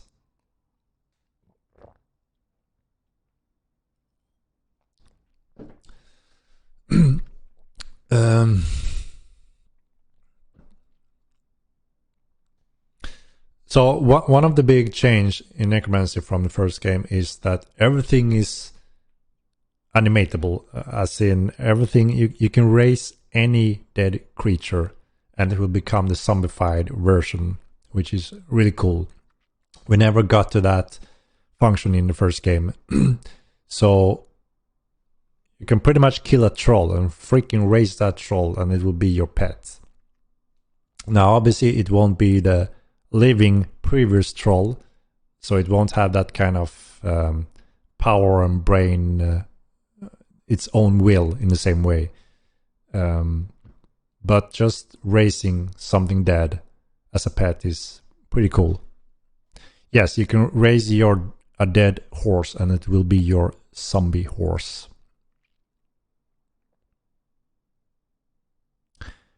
Yes, you can stable your pets, necromancy pets, but there are, guards will act on monstrous creatures venturing into the town. It wouldn't make sense to have these walking in the town square in the tin room. So, Shades and Death Knights is something we're refining this time around as well. So, there's two things. One thing is just to raise a dead creature again, like, a dead horse, you're raising it, it's a dead walking horse. And then there's additional recipes and knowledge to create something specific. And Tupilak is one of those specific creatures. If you know how to build one of these beasts, it will be the specific Tupilak. And later on, we also plan to expand a little bit on this, just like any other new weapon type, etc. Because this is a crafting system where it makes sense as well.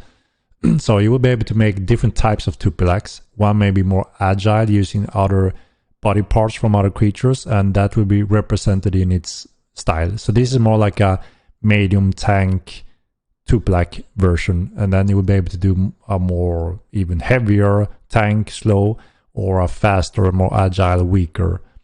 So we are looking into having these specific recipes again to make some other creatures that is not the Tupilak, or not just raised normal creature, but you put together a pure Death Knight, or you have more energy, spiritism type of ritual that gives you the shade, that is less physical appearance body and more magical spiritism effects into that. So again, this opens the door to almost an infinite amount of crafting as well, but we want to make sure that we have the symbolic and core in place. You can raise everything as it is, and you can make the special recipe starting with this Tupilak.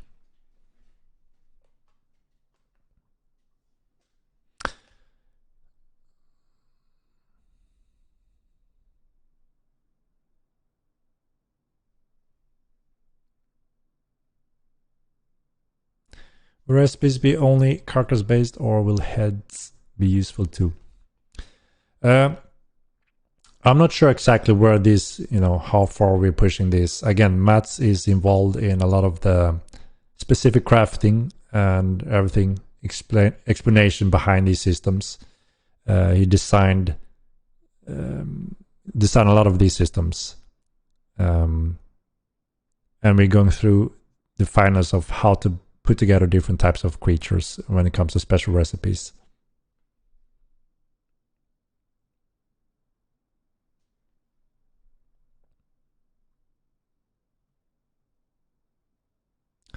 What part of the map is best for Necromancy getting started? So this is thing as well. I think it's gonna be quite chaotic, crazy, and fun when we release the Necromancy patch, because there will be lore bits and information for players to figure out, and there will be a specific area on Mirland, again titled lore and a lot of things, that allows the players to obviously go there and explore and discover things, and a lot of these things will be necromancy.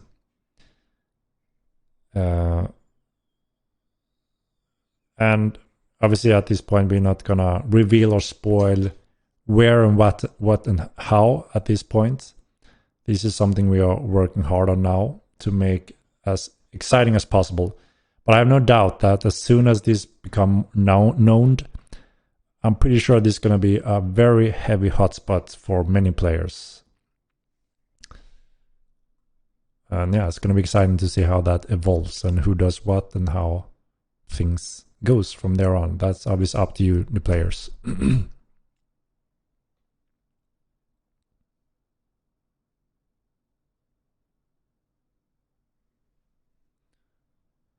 The new area be solvable. So this specific place have quite a variation. Again, so this is where we take new grounds when it comes to PvE and exploration in an exciting way that everyone should be very excited about, because yeah, it brings. So in some cases, this is just the tip of the iceberg when it comes to starting that step. But this is a very cool first step, I think. So in one case, you may be able to go there as a strong fighting group, and there will be different steps where that isn't the main factor. So you may be clueless what's going on there, or what to do, while the more exploration players that take their time to find clues or figure things out may be more successful. And so obviously a mix of those types of players. You know, for instance, I like the discussion we had when we are trying to reach these goals. Like when I talk to Mats, like so this is the really hardcore PvP guild. They are super good at fighting both PvE and PvE, PvP and PvE. And when they go there, they're okay. We lost. Let's bring our lore guys or exploration guys that can figure things out, because we don't know what to do here, and we are more interested in just fighting. Call us when you figure it out, or whatever. I think that is a cool concept as well, that there are different types of achievement and rewards depending on what playstyle and what you're interested in this area. And like I said, this is just the first step of opening that box, that Pandora box. And we're already slowly starting to prepare for the grand box that this leads into or open up to, which is really cool and awesome. So secrets and puzzles, yes. There will be different types of ways or challenges or trials to be worthy or discovering knowledge of some magical powers, and also powerful relics, trinkets, etc. So this is going to be a good starting step into that area, and it's going to be awesome for us also to obviously take all the feedback and response and see how's the experience in this. And we will keep refining from there on when we add more and more places in the world and magic schools, etc.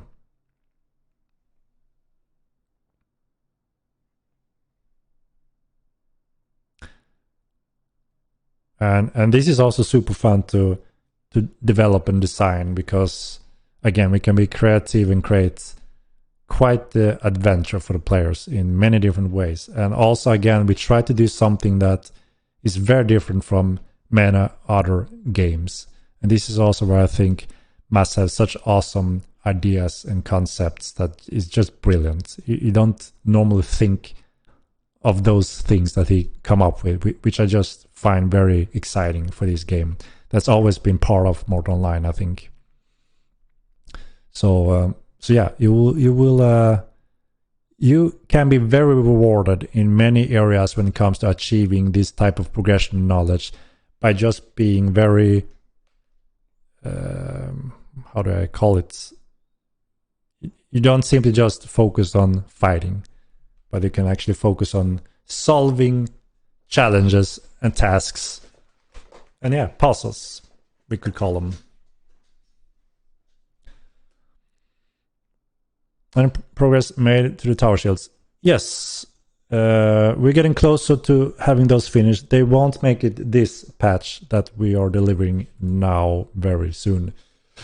But the next patch, I think it should be ready for. I think. Don't take it as 100% confirmation at this time. But it's been progressing quite well.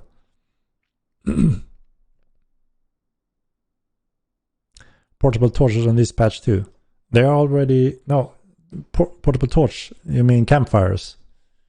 Portable campfires is in the game now. Observant. Yep, that's one good word. That's...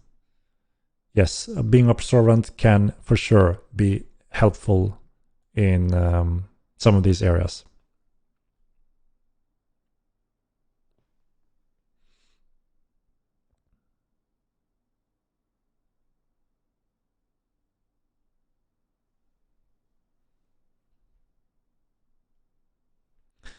Why can't y'all stay on time or schedule? I can't remember when a patch was released on the day it was promised. Delays, human error, any ideas to why this may be? So yeah, as I mentioned before, is that we don't want to set exact dates, and that is also why I'm refraining from saying what day we are hoping to deploy the patch.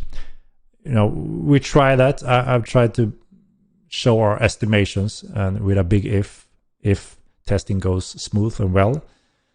If we see and find bugs in this system we're planning to deploy, it doesn't make sense for us to deploy it live knowing that, because that means we will get a few hundreds reports and annoyances on that bug that we found. And the thing is also, you can't just fix a bug and put it on test in 5 minutes. It's quite a complex system that needs to go through different steps before things can be confirmed, worked with, and put back on test. And then obviously the process from going from test to live. So we try to instead say that, look, we have an estimation. This is a roadmap, very roughly. And it doesn't mean that these roadmaps deploys on one certain day or date at all times. It's the rough estimation of what we're working on and planning to deploy. And we will deploy those as soon as we feel that it's ready. We can't find any more issues. Now it's time to push it live.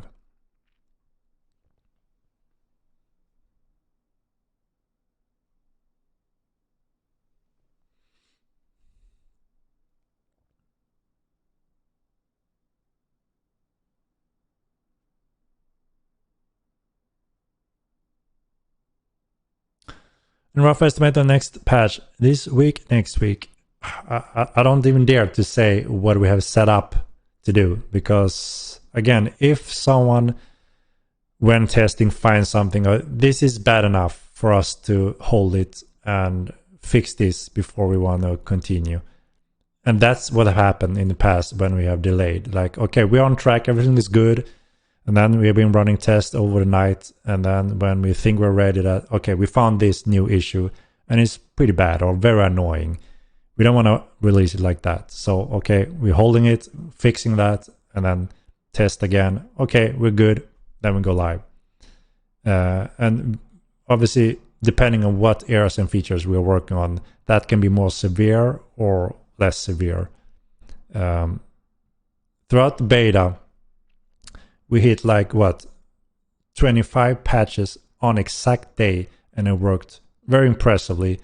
And we had a very good flow of how we work in developing. This time around, obviously, we need to make sure that we can't throw it out on live without, back then we could say that, okay, we know about this bug, but it's not critical. You can still play and test the game and give feedback. So let's push it on the server, because we're not in a live environment. We can't do that now, obviously, if we know that this is an annoyance. It doesn't make sense then to push it. So obviously we're adapting to this new setup when we are in a live environment, and we are being more careful in how we're planning the future of different steps and plans to obviously have the development on a much control as possible and as little delays as possible.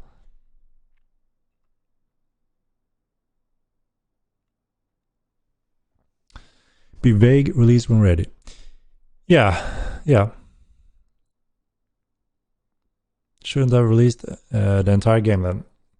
No, like I mentioned many times, we are not the typical giant company with billions of resources and 500 developers and can work in X amount of years, spending billions on development, and then now it's time to release it. It's ready, and it's not a typical theme park game either, so it's never going to be ready. Just having that statement Why don't you wait and release it on it till it's ready? Mortal Online 2 will never be ready. I can say it many times, but the game will never be ready in terms of finished, because how can it when every year there's something new coming to the game? So we set up that this is the core, this is the base, this is the first continent, this is where we start the journey, and then people can join in if they want to, or at any time when different steps being evolved and developed in the game. So yeah, it's not a typical development method or team or system or anything, because we are a small independent company. We don't have a giant publisher or a giant company that is covering the funding for this type of development.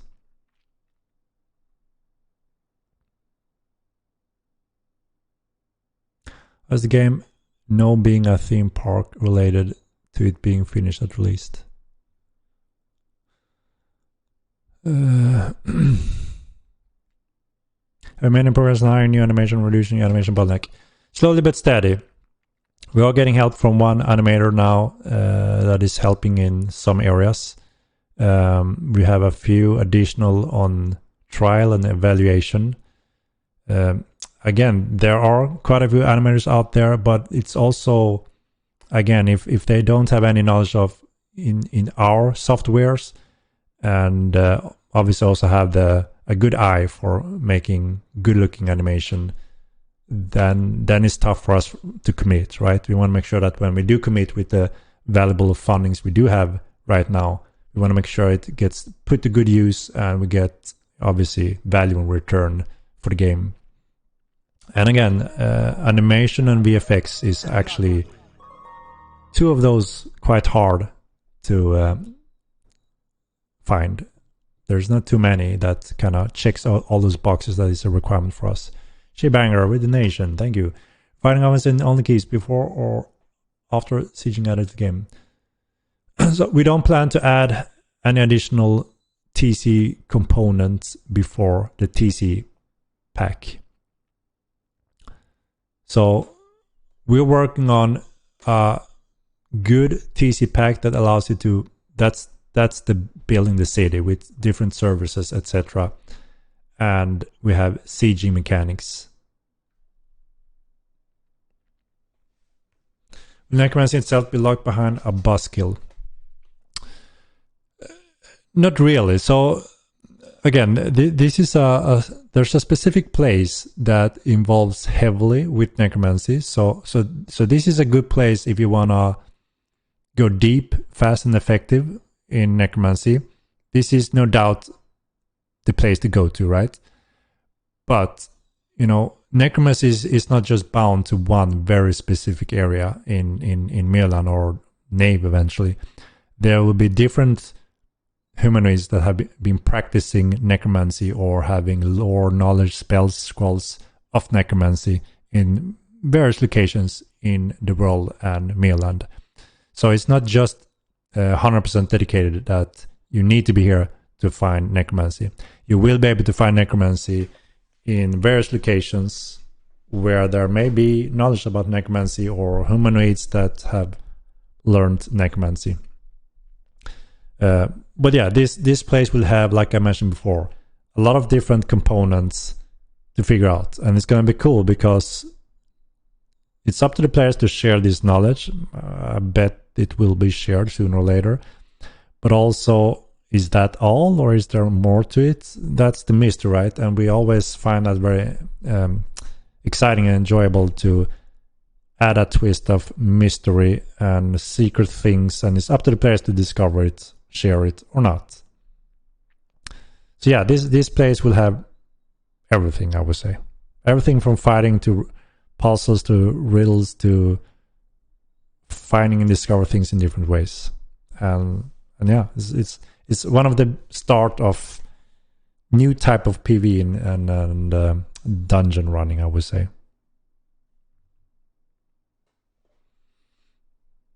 The crab people. The 2 black have a crab leg indeed.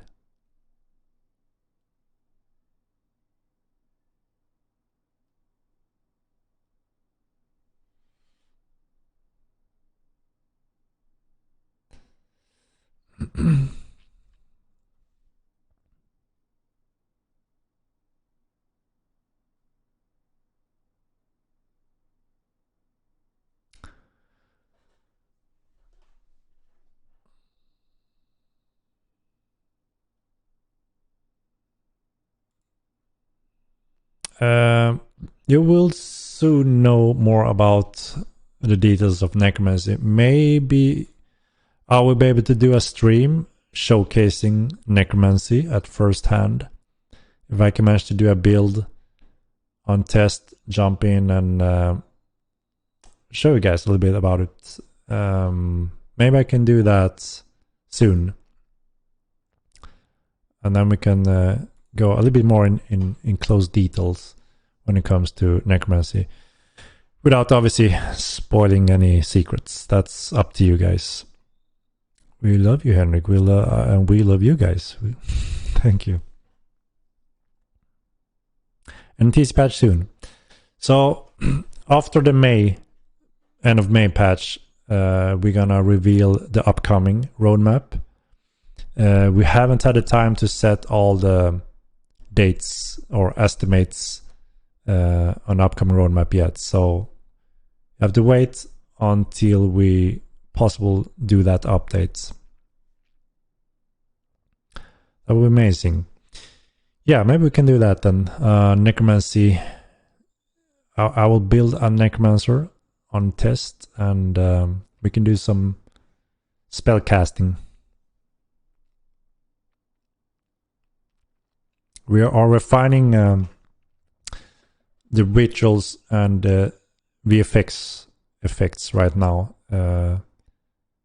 But yeah, the spells are in place, so it's a lot of testing now and refining up till end of May. So there's still some time to obviously get that in place. But yeah, hopefully, if we feel that the effects they're good enough for our showcase, then I can see if I can make that happen. I guess I can make a disclaimer that, okay, ignore some of the effects, they will be improved if that's the case.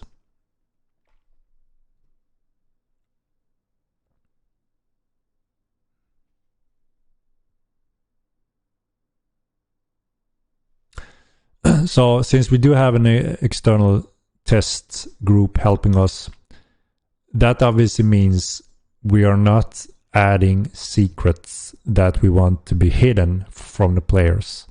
So obviously that's something in the dev team, right? We have different categories of development stages, and there are areas that we know some things are meant to be a secret, and that's including that test group as well, the external test group. Because yes, we do want it to be fair game for everyone. So that means we are adding a list of components, test this and that, and report it like this and that. And that is very helpful for us to go through these systems to make sure they are polished and bug-free. But yes, that doesn't mean we are adding secret things to test for that test group. That's something we're handling in a different way.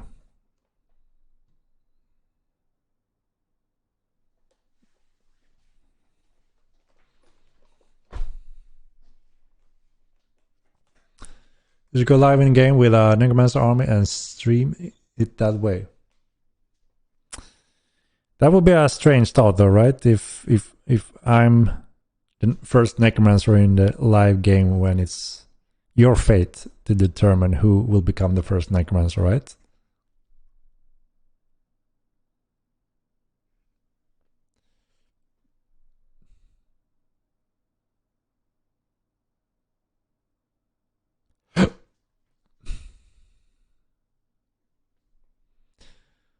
But we need to make siege equipment.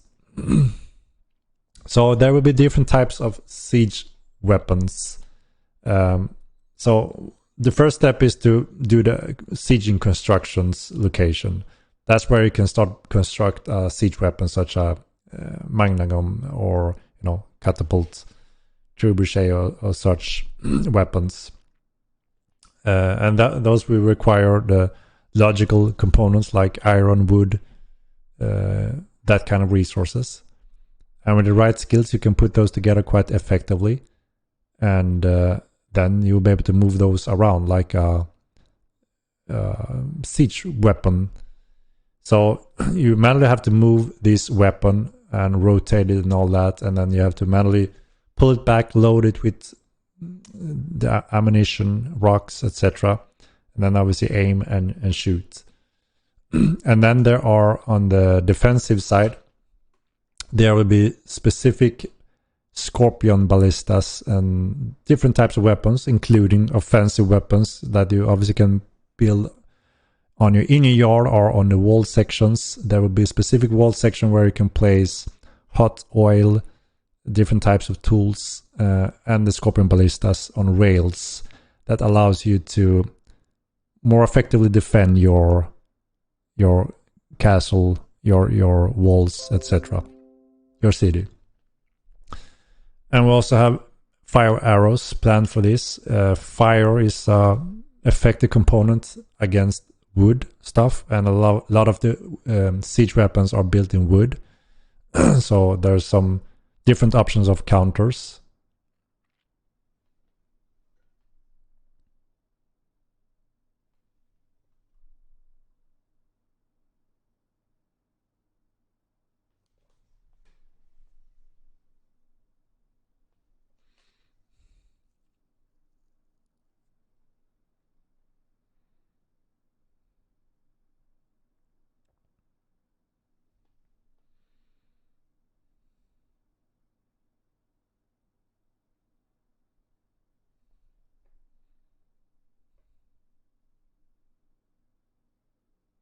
I'm guessing we won't need domination to use a scorpion ballista, but I'm looking forward to it anyway.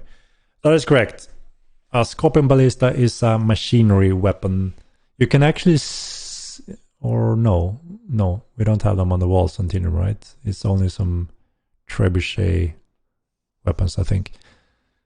The scorpion ballista is a Tinremic famous sieging weaponry, a very heavy ballista, as you can imagine. Very heavy arrows that can be effective against obviously great monsters such as dragons or whatever, or obviously getting one of these bolts in your body means you have a freaking tree penetrating. Very deadly, but slow reload time in those big machineries, so you have to carefully aim and choose what target you go for. Could be quite effective against obvious siege weapons also.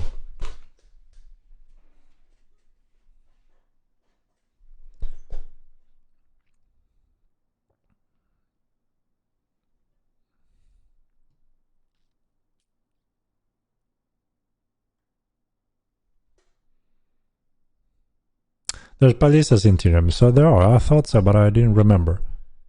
But yeah, okay. We constructed the first Scorpion ballistas from the Trinket Empire in Mortal 1. And this time we want to refine them, as we do with a lot of things that weren't that effective or used in a way we intended to. So that's one big part of the TC focus we're doing now. There were several areas that were cool and fun in the first game, but there were also several areas that wasn't good enough or worked as intended. And obviously we want to make sure that it feels exciting to be part of the first siege. Going there, preparing, constructing machineries, and having a long hell of a battle that should be exciting, riskful, and yeah. We want to make sure we make it as good as possible.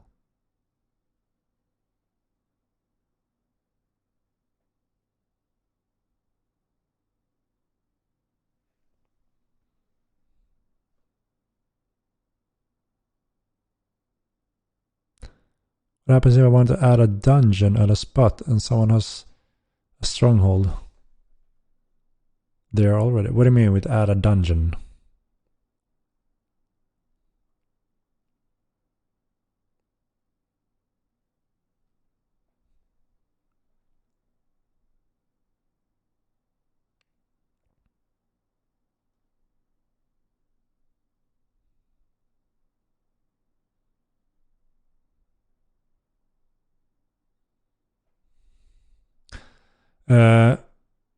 No, I don't think domination is fixed in this patch. So, like I mentioned before, we have a certain list of focus after this patch that we're gonna attend to as well. And that is, we're gathering all the issues that have been reported or annoying for players and making sure we have a high prioritized order in solving those.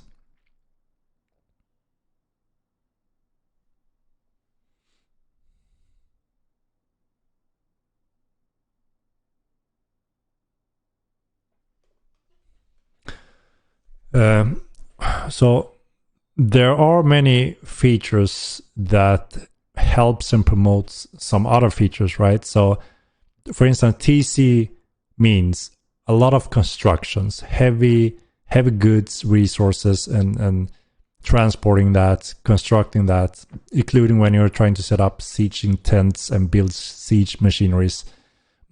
I would like to see wagons, because wagons will be a big component to use this in an exciting, effective way, right? So, but again, then all of a sudden more features gets tied to this. There's two risks with that. One is having too many features, too big systems to cover and have them under control and polished is a challenge, obviously. And the next is the complexity of that when there's so many things going on. So we try to find natural packages where it makes sense and still allows it to continue that development and evolve into the even larger picture with more and more options. So wagons is also a requirement for boats and ships, but it's, you know, the heavy method of transporting, doing heavy parcel runs, but also obviously constructing a city using wagons will be very effective. So doing supply lines runs, a wagon will be very effective. So as you can imagine, very quickly, there's a lot of stuff going on with the first TC pack to make sense and be exciting and overall balanced. So that is why there's a lot of work need to be spent before we can deliver that first TC package. And we've been working on a lot of those areas already, and we know it's a high prioritized order in terms of a lot of players are looking forward to that. But we need to get it right.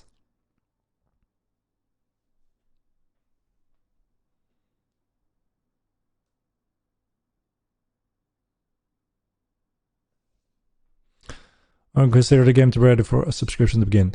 Yeah, I mentioned that a few minutes ago that we don't have a date for that yet. Like I said, we are not in a rush, and we're taking our time to make sure that we are ready for the next release on other platforms and can handle that kind of stress and make sure that we have fixed those annoying bugs that players have been reporting and have that under control. That's one of the requirements we have. And as soon as that's done, then we know where we are roadmap wise as well.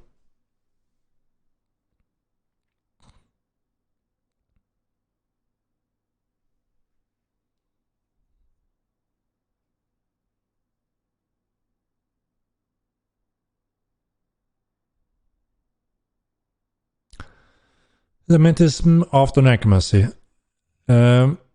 There's a good chance it is elementalism. We will see if we let you vote depending on a few mechanics that elementalism, for instance, is required on the weather system, right?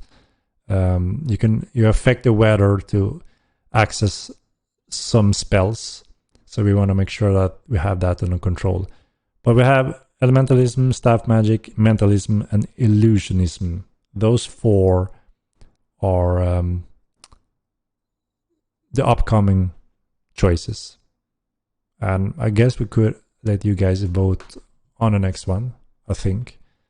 There's just a few things I need to confirm with Sebastian when it comes to the weather system, if it comes down to elementalism.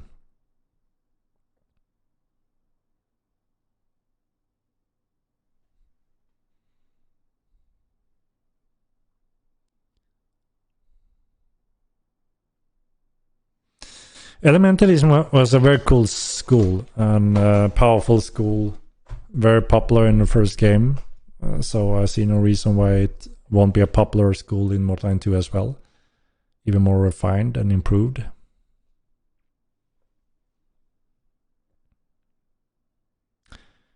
Can you do a poll that is not official vote just for fun in here? See what people want next. Could do one quickly in here to see a small scale from the people we have right now. Let's see.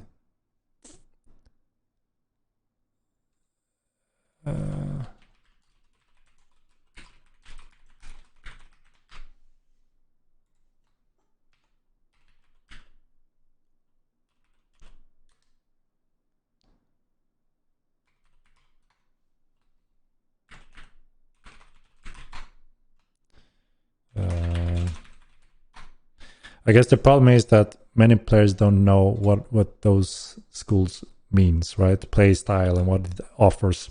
So to do it correctly, I guess we need a good, interesting description of what they entail before someone can cast a fair vote. Because I've seen votes change when I talk about the new school. Holy shit! And that becomes a cool.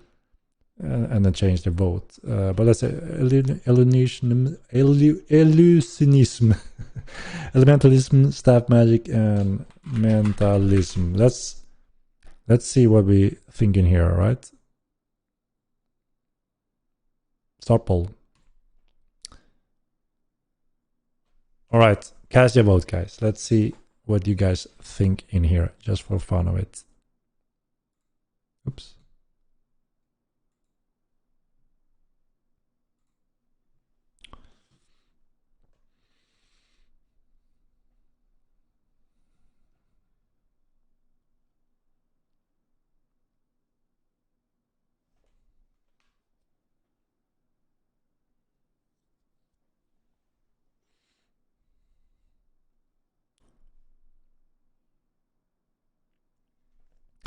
Yeah, we got the request to have stars in password, especially for those streaming. That is a very good option, right?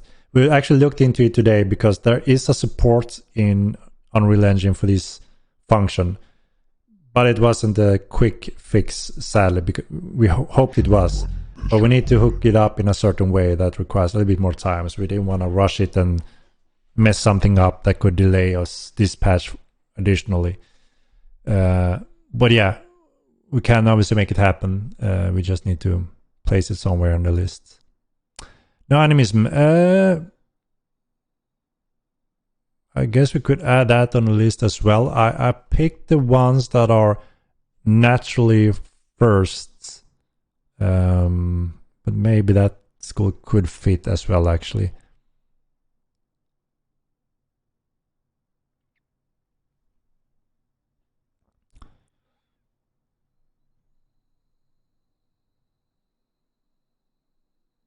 I've pretty much given up on magic. I only use it as it is intended as a support skill.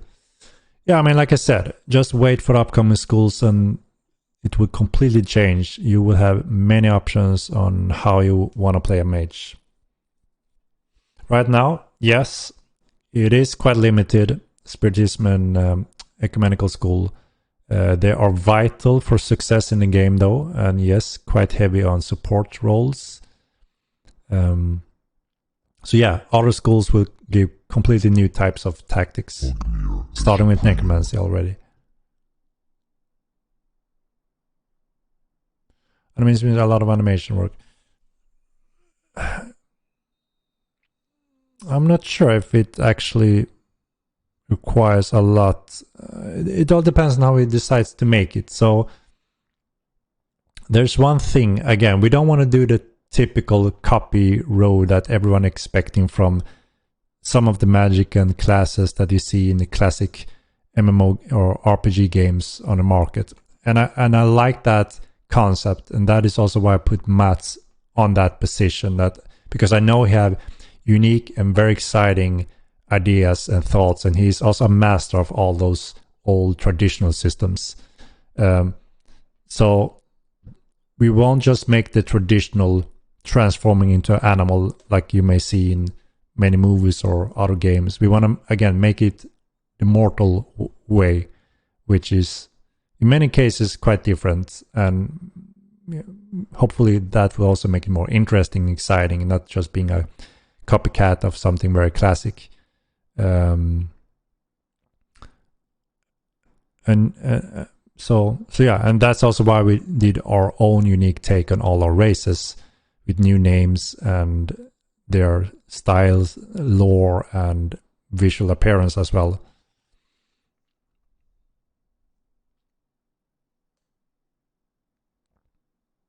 And yeah, where it makes sense, logic, you have to be very strong to pull a very heavy bow.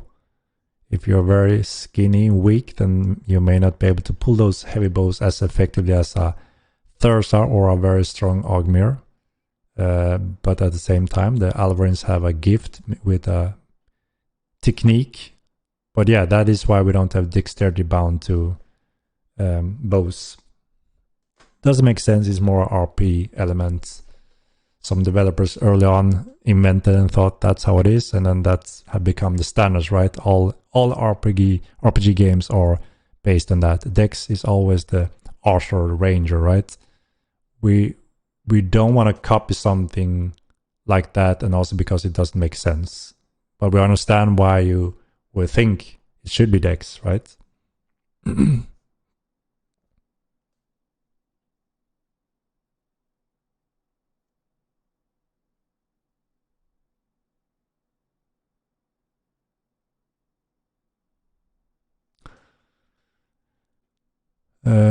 Maybe you should tie weak spot chance into Dex then. That already is.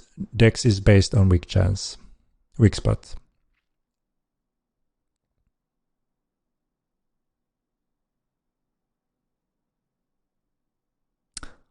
Oh, it's voted. Let's see.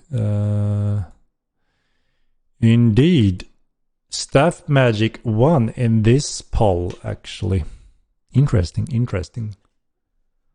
The thing is, if I'm starting to talk about mentalism, I think it will change heavily. If I start talking about illusionism and the plans Mats also have for it, it's gonna change. So I think just the name and what you think in your mind and a little bit what you may have heard is obviously what you're casting your vote on right now, which is obviously a little bit unfair because you may not know what you're voting for. But yeah, staff magic is a very cool school, no doubt. So it doesn't go wrong with any of these, I would say. What's unique about staff magic is obviously that it's based heavily on using staffs and a crafting system that allows you to build your staff. And obviously you can use that staff, wield it as a weapon, while you're also being able to use its magic. So obviously that again gives a totally new way of being a mage. Do you remember the last poll? When we did the magic poll in Minstein, I'm not 100% sure, but I think staff have been very popular in every topic or poll that I've done in the past, if I'm not mistaken. I think Necromancy and staff magic was almost tied when we did one quite a long time ago. So there's no doubt that staff magic is wanted by a lot of mage interested players. Animism, yeah, that could also be on the vote list actually. But again, I think we need to have a little description on what it means, because like I said, some of them may not be as clear as you may think, just thinking about Dungeons and Dragons and the typical setup. Even though a lot of inspiration comes from a lot of those games. Oh my god. Ken Willie with the gifts. Thank you, man. Ken Willie.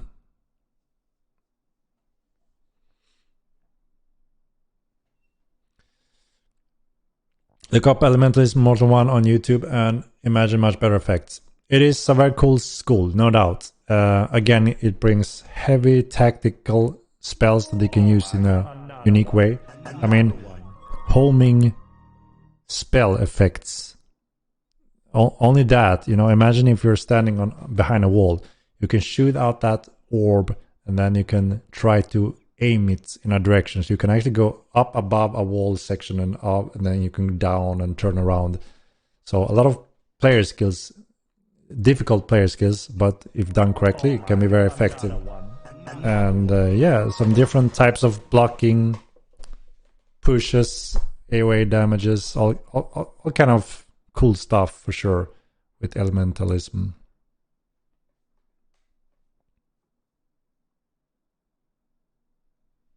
Do you remember the poll that TC was selected? Yes.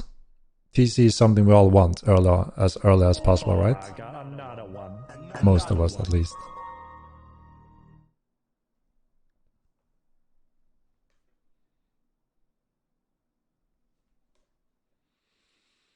There's a lot of different components when it comes to weak spots and how it works and what allows it. Everything from obviously skills, stats, and the materials is a heavy modifier factor as well.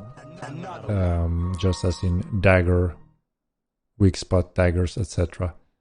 So there's quite a lot of experimenting until you kind of see the main differences and where it is more apparent than not.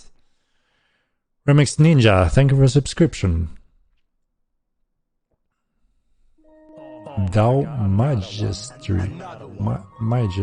Thou Majesty, with 5 gifts. Thank you very much. Very generous of you. Elementalism bring area of effect damage. Yes, it does.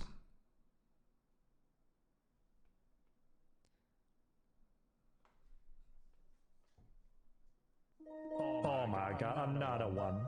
Another one.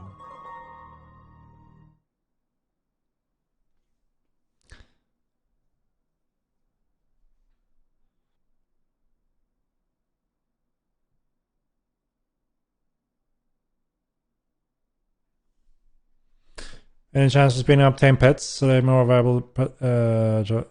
Yeah, we're looking to do some adjustment. So there's a few challenges with this. We can't just speed up all pets being as fast as the top gear mounted, because you know, the obvious balance when it comes to someone being chased by pets, and if you can always in call surpass that natural speed, that means you can do push and pull pets unnaturally without having a fair chance, because it always ninja out in warp speed. If it's, you know, near dying, then just call it and it warps out of there. So it's also part of that, obviously. But we also have gone through the feedback that, yeah, a lot of the animals are slower and yeah, a bit more frustrating just running with a pet behind you and it doesn't keep up as fast as, for instance, the Terrorbird or Cougar and such. But yeah, it is a fine line of balance. And as you know, we work on Beast Mastery and some tools for that and pet equipment gear. That is obviously a big components that we utilize pets more efficiently and rely on player skills, which we are working on to deliver also as soon as we can. So we need to be careful when it comes to speed, because again, speed is king in many ways. And if they kind of change someone in a battle slowly, but following you in a warp speed, then again, if you want to finish that animal off and you just call it off and it's warp speed, it's kind of heavily affecting that balance, right?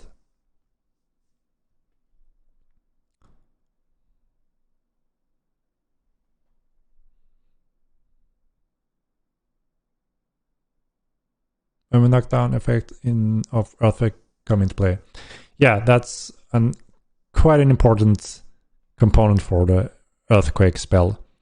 We are also working on fall on the ground animation state, which really knocks you down, and you need to stand up again until you can have control over your character. So it's a very important balance factor and quite dangerous to be knocked down.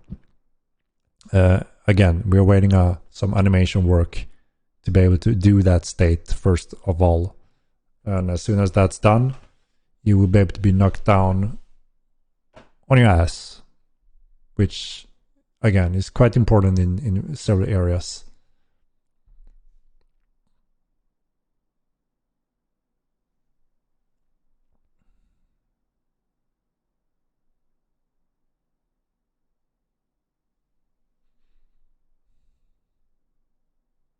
When fixing pretty strong, it's constantly being on different levels. Yeah, that's one of those bugs on our list. So we will go through that as soon as we can after we deliver this patch. Turbers are so OP right now. Not really. They have a very big weak spot, and you can fight them in a certain way. And their strength is speed, for sure. But I wouldn't say they are OP.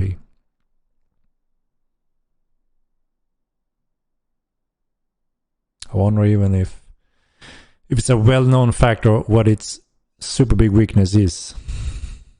That's an interesting thing.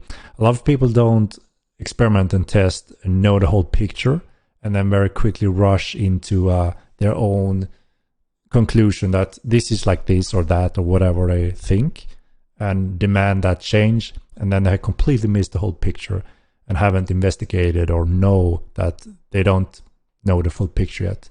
So it's always a good thing to really experiment and see the whole picture, and only then you may see, holy shit, now I know why that group doesn't complain or have any issues with that, because they have figured this out, or whatever it may be.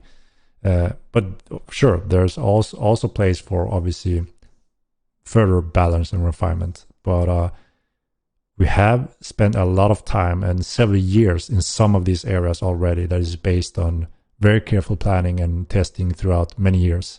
So this is not just new things we add to the game and think, this seems good. You know, it's based on several years of refinement. So in many cases, it's well worth taking time and investigating before reaching a conclusion. But it's also the beauty, right? Because there may be groups that have the advantage because they know they figured it out, and knowledge is power. And then they're keeping that secret to their group because they laugh about others not knowing this, and obviously take good advantage of it. So it's also part of the game, you know? Knowledge is power, and always been in Immortal Online.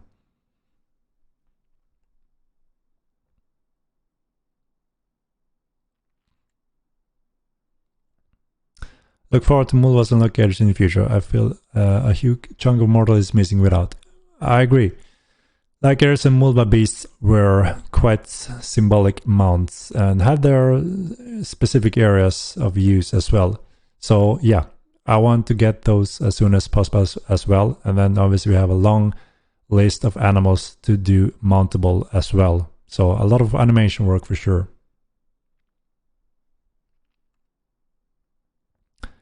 And I'm way behind here, I see. So guys.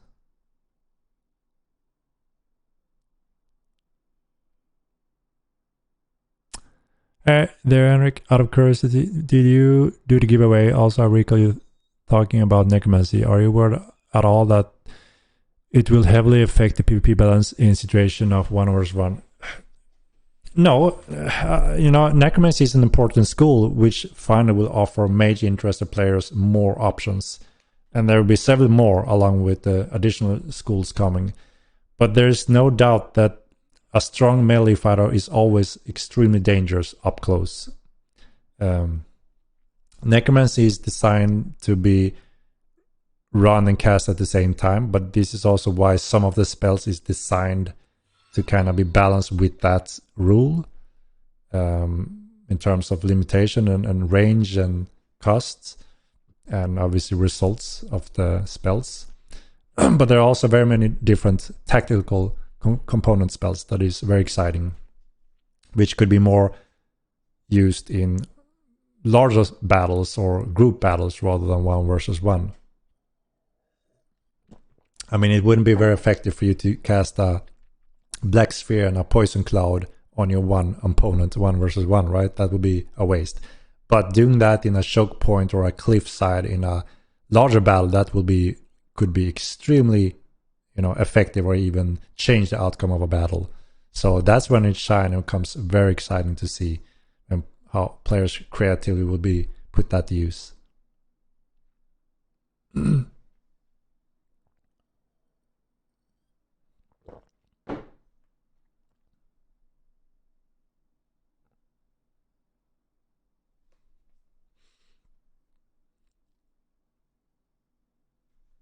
All pets are weak right now, especially when Necro comes out, because the Necromancy you can make, so pet owners can't send their pets to attack you with the mute spell. So there's a few. The normal attacks can still be used, but not the special command when you need to do certain shouts because you're muted. But you can still do, signal commands.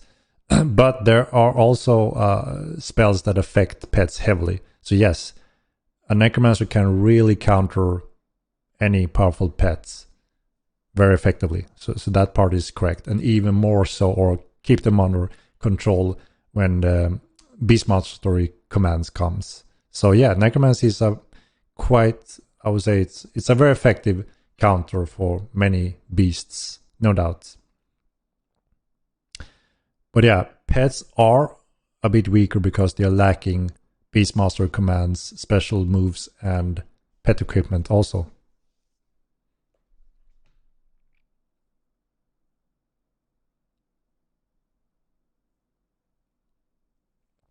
The plans to improve the combat system, it looks very out of date.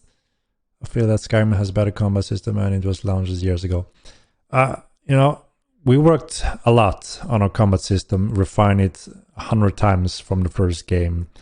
And just, looking on the broad feedback from new players never heard about Modern Lion, as soon as they, get past the core mechanics that, okay, I can spam to do no damage pretty much, poke them, and I can do a real charged attack, and I can parry, and I can counter. As soon as they learn that basic, absolutely majority have found our melee system outperforming any other MMO in the market.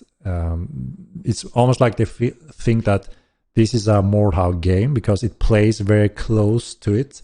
Nothing you expect to see in most large-scale MMORPG games. So it's both a pro and con, because people instantly feel that, why is it not like Mordhau more, or Chivalry, or Skyrim, or if you think so? Because those games are not MMORPG games. They are multiplayer or single-player games, which is a completely different thing when it comes to how you synchronize a combat system between other players. So with that said, we have seen that the absolute majority that, like I said, learn the basics, the first basics.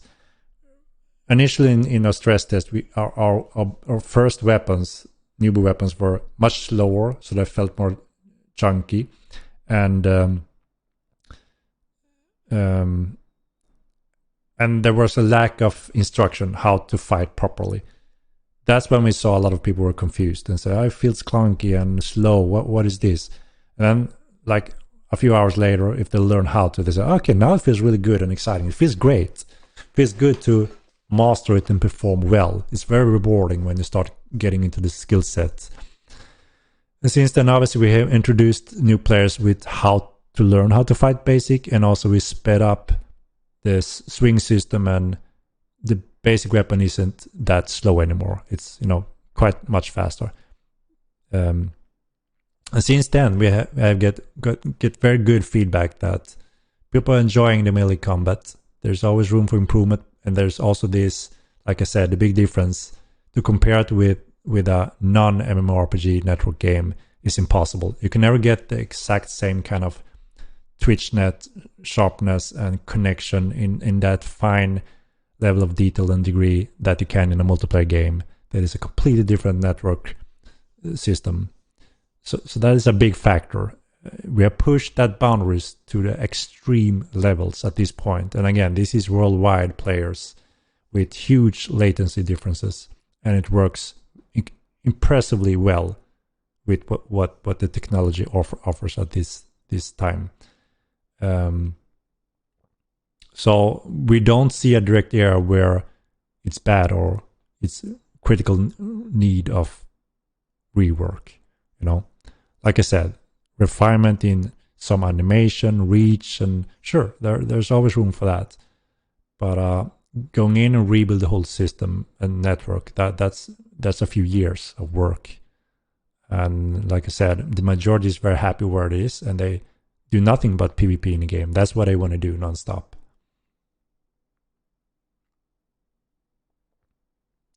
Games is incredibly imbalanced from the 3 hours I played, and it's but like I said, you have just scratched the surface.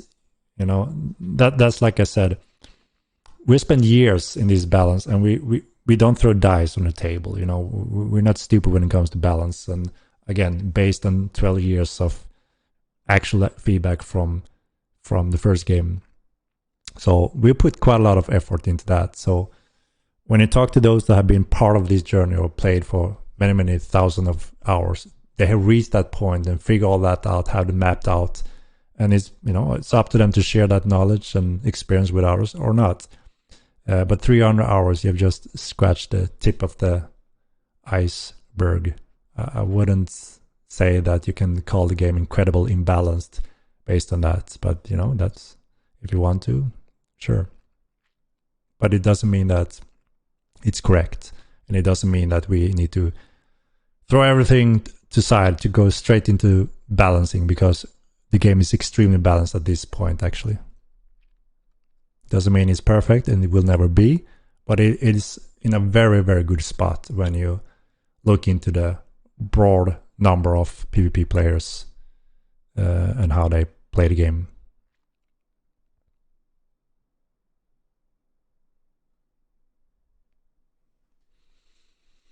Seems to be no design around to end combat. No. We see all types of weapon types as well. Like I said, it's very well balanced. We see all clades being used very evenly. We see all weapon types being used very evenly as well. And people think it's very balanced at this point. They don't see main imbalances. And that's why we worked so many years on that area. Obviously, if 99% of the population that do PvP would say that this is totally off, this weapon is never used, or this is way too strong, and we can see, yes, everyone is using that because it's way too strong, that adds up very easily, and then obviously it's up to us to work on that. But that's not the case, not now, and haven't been for quite a while now. We even see slowly changes over time now when people do different types of weapon setup and clade setup as well, which is very interesting.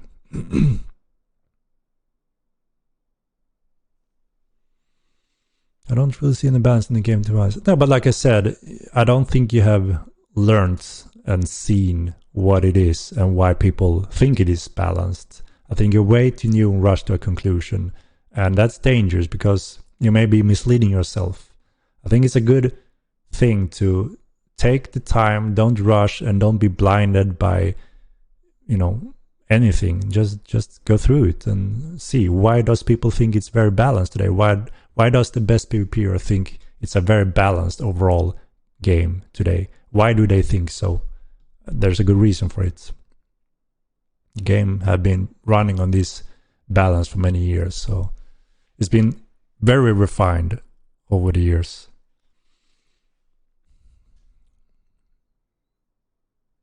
Will there be more pet commands? Yes, with Beast Mastery you'll be able to use almost every type of animal, creature, and utilize certain attacks that is a special attacks or component for those pet families. And this is where the player skills come into play, where you have to be performing that correctly for your pet to be effective. This is why also many of the pets underperform today. There's no overpowered pets in general. If you know how to deal with them, it's quite easy. But this is because we're lacking a few components that will make them shine more, like pet equipment, gear, and beast mastery.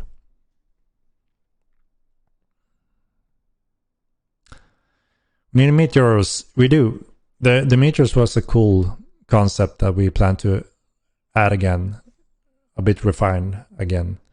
So yeah, for sure.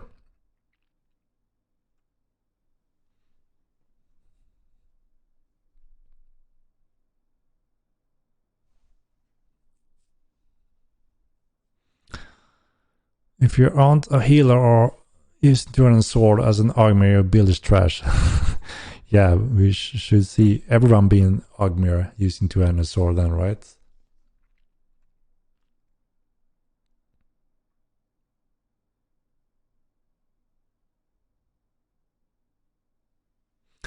Two-handed weapons is the easiest weapon to use. It's reliable, right? But the bonus isn't as great as in some other weapons.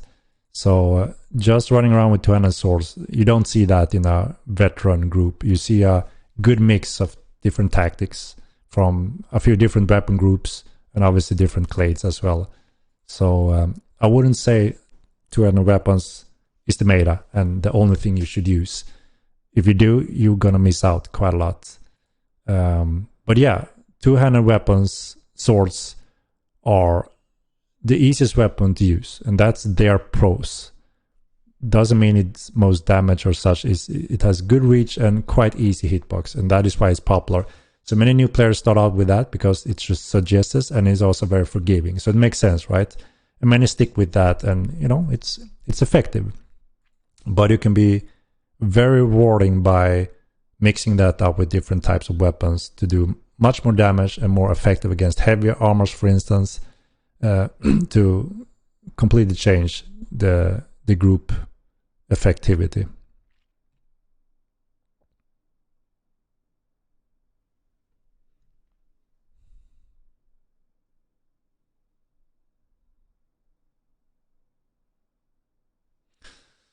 Since weather is local and not fully implemented until Unreal 5, can we get a toggle to turn it off?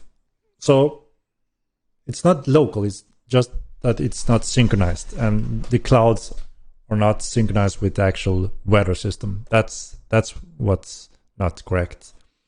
And yeah, we put it on hold until we know the exact work that needs to be done, especially when moving on to Unreal 5. Obviously, we decide to do elementalism. We need to revisit this to see how can we make it the right way so it also is no waste for when we step over to Unreal 5. So we could do that and have that already the same way, correct way on Unreal 4. That could be fitting for Unreal 5 as well. We need to spend a little bit of time to investigate first.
Most people suck at fighting though, so their opinion is low quality.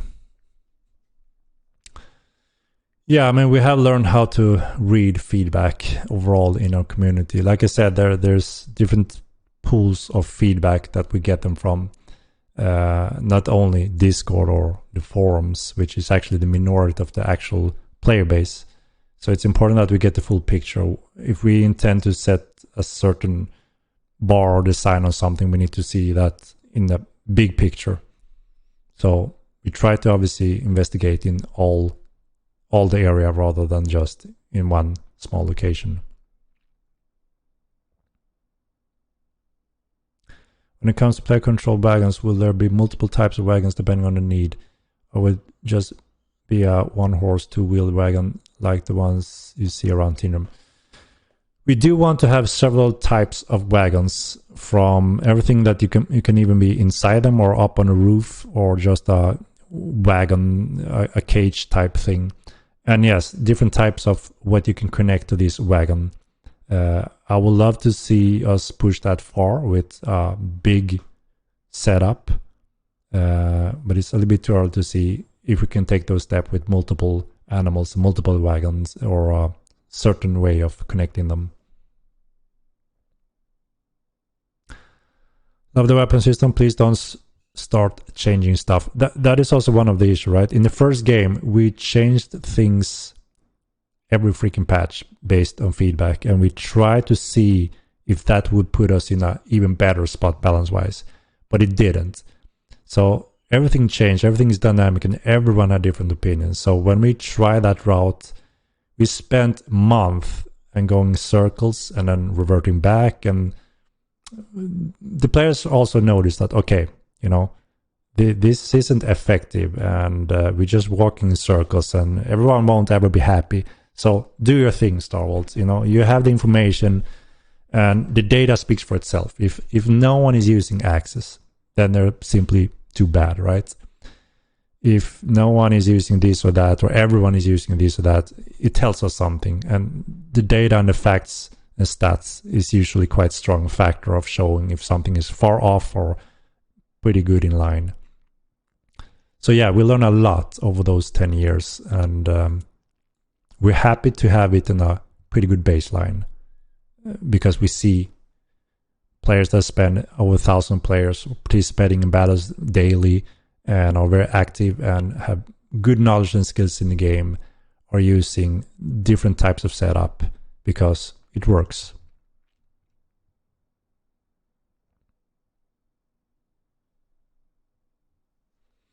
I think it's because swords are a very balanced weapon and great for dueling. Yeah, I mean, like I said, swords have the obvious pro when it comes to the hitbox. Performs well, you can rely on it. But again, there's very good use of some heavy weapons that go heavily through heavy armor as well, which is quite common on battle. So in a group fight, when chaos is going on, having those rolls can completely change the outcome of a battle. If everyone is playing the safe card, grinding the damage slowly but steady, that could be one tactic, but it can quickly change also depending on those heavy hitters going through heavy armors, if the majority of players are using heavy armors, for instance.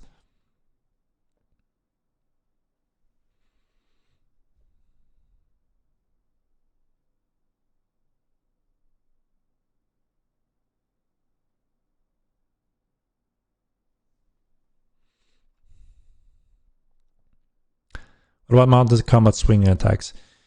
Yeah, I can see that there's room for polishing the animation arc to make it smoother and easier to perform attacks, for sure.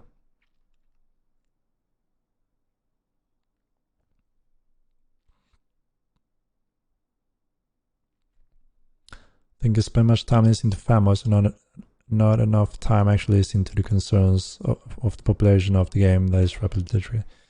No, like I just explained, we are not listening to a small, loud group in one small area of, communicating. Like I said, we use the broader picture because that's the correct way of doing it, right? We see everything from what new players are doing and not doing, the obstacles for them, to hardcore veterans playing non-stop and are the best PvP players in the game.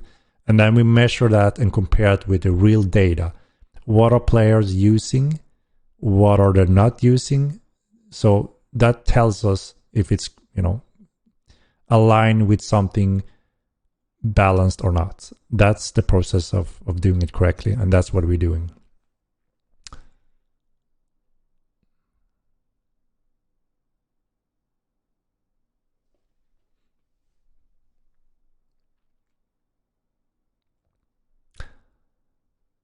The Terrorburst has something to say about that. Lou Hodo, do you know the Terrorburst weakness?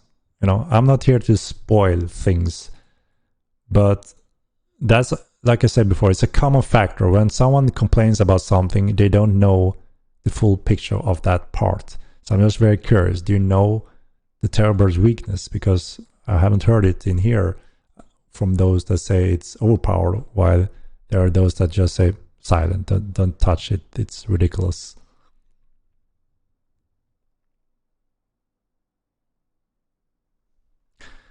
Why is Magic balanced around future schools of Magic when they won't be out for a year or more?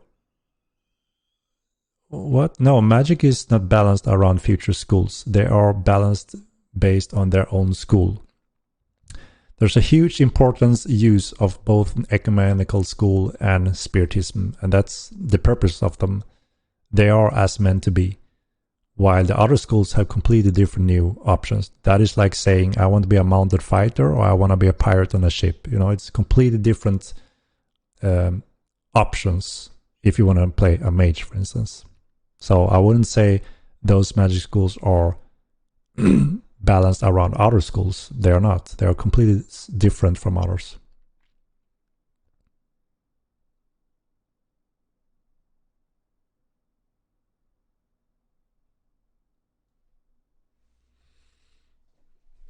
Dropping a guild in war is called deserting. So they won't be able to join up a guild for quite a while. But yeah, those are numbers that we obviously need to look into after a period of time to see how we may want to tweak those numbers.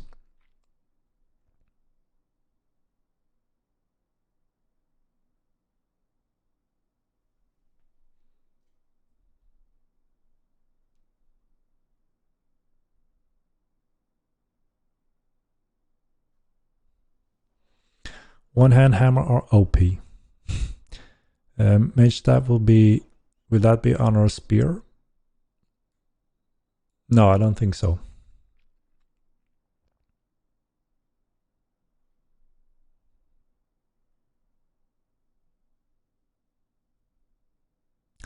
Tell me why no one used Pulled Swords. Pulled Sword have got some small adjustments in some of our previous patches because yes, that had been one of those underperforming weapon choices. Pulled axes have a use, but yes, Pulled Sword have been quite down there in the numbers. And we have done some small steps because again, we don't want to go from underpowered to overpowered and go in circles again. So we're taking small, careful steps, and we have people testing them every now and then, and taking our time to make sure that those changes are in the right direction, and hopefully we'll give them a place over time.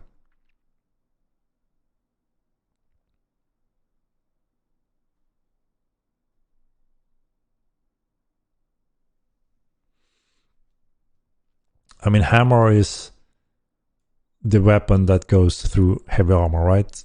While sword is not as effective. But again, heavy hammer is obviously heavier and slower. So having a small amount of fighters reading that is easier, right? But in chaos and using that correct, it could be devastating to go through. We're seeing waves when heavy hammers have been used in certain circumstances where they are totally devastating. Axes a little bit more in between, right? Some more speed, good punch, some decent blunt damage as well against heavy armors. Spears is spears, right? Quite popular. We see a lot of spears being used.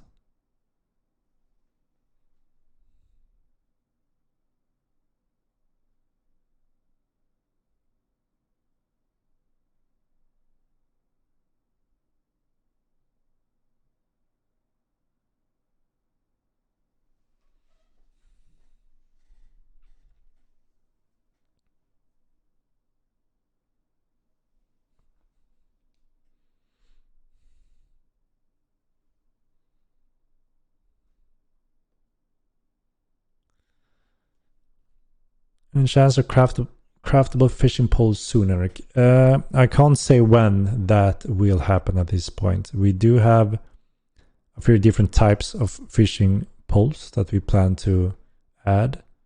So we will see timeline how that looks after a while.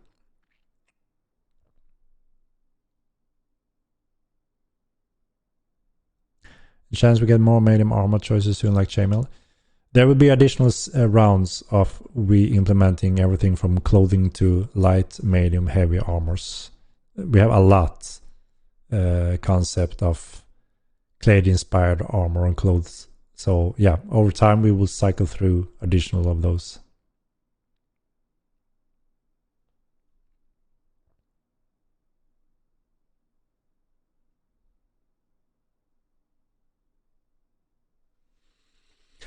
Anyways, to broaden mounted combat, yeah, I can see that we need to refine the swings to make that feel better and easier and effective for sure. Poking with lances, spears is quite effective to perform. But yeah, the actual swings is not that smooth for sure. So we need additional rounds there. Fix the priest. Spawning red priest is broken. Yeah, that should be fixed in our upcoming patch. We have a lot of polish in this patch as well.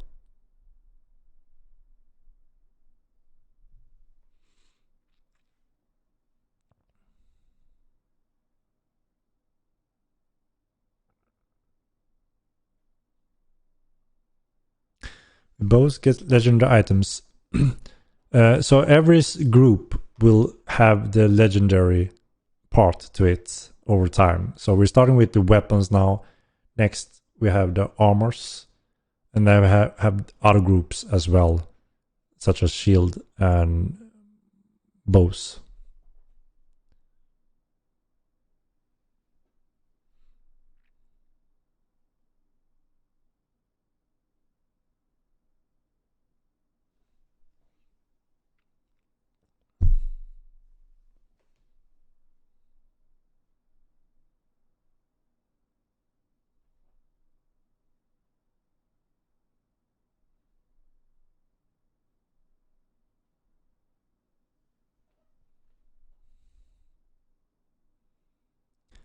And yeah, there will be different styles for mount equipment as well and armors.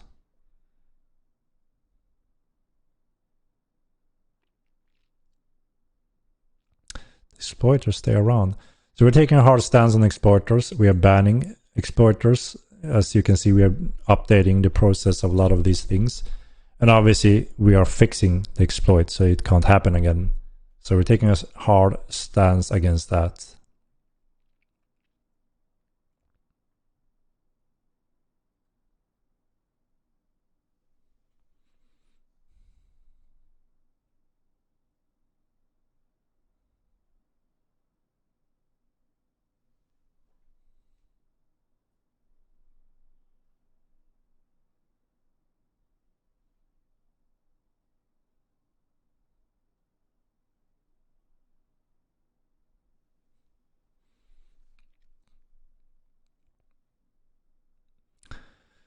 Hello, Demonic Vortex. Another week indeed, my friend. Keep up the good work. Thank you. Fishing as a primary is dumb. Fishing is a profession, not an action.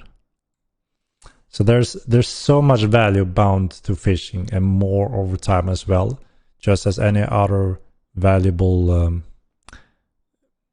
action skill, because there's a few things we don't want everyone to kind of get as free. It's an investment.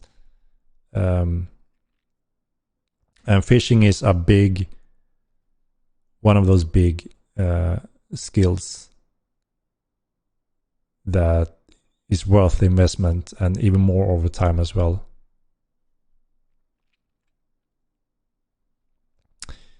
Keep up the good work, great game. Take some spray for these kiddos in chat. Thank you, Dan Berman.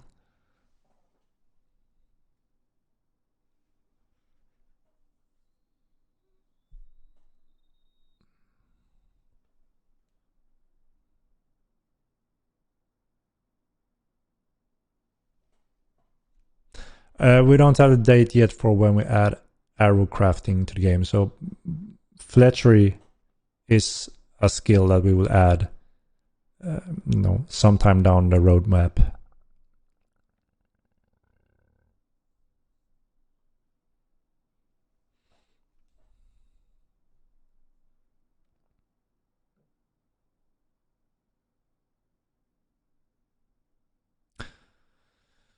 Also in group fights, spears and pole axes are much better. Again, this is the thing, right? People will never agree on this. Some will say that there's only one weapon that is the best, and some groups will say you're crazy because we are best and we don't use those weapons only. I mean, again, overall, I don't think there's a stress when it comes to panicking balance into our weapon groups currently. There's a few exceptions, like I mentioned. The pole sword, I think, is still performing out of that group, and we're looking to do adjustments. And there are some other cases as well that there are room for sure for some refinement, but we don't see a direct critical mass direction that one group is completely different from the other groups or completely trash or like that, with that same exception with pole swords. But yeah, pole axes have become quite popular, very popular in fact, been for a while. Spears always been very popular, and yeah, two-handed sword is a easy fighting style, so that is very forgiving, and that is why it's also very popular. Its weakness is the thirsa with lifesteal clade.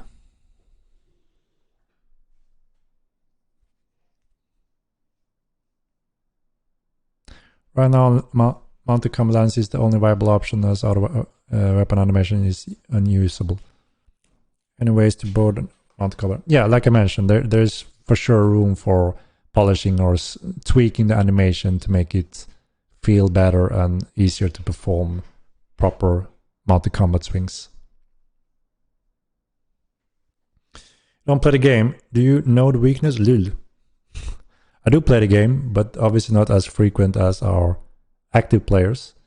But that doesn't mean I don't get the feedback, right? I get the data. I have the full picture. So even though I'm not the best PvPer, I can see the whole picture. What everyone is using, all the stats and numbers, the big picture, right? What you don't see. I see everything which you don't. You see what you see in a battlefield, right? And that's what you're basing your experience on, obviously. And we use that together with the data to see what's going on here. Is anyone using pole swords? No. Five people running around with it every now and then. That tells us that, okay, it's underperforming. It's still not good enough. And hearing from the feedback, people are saying pole swords are pretty bad. No one uses them. Getting that feedback, comparing to what people use in the game, bam, we have data. We can use that.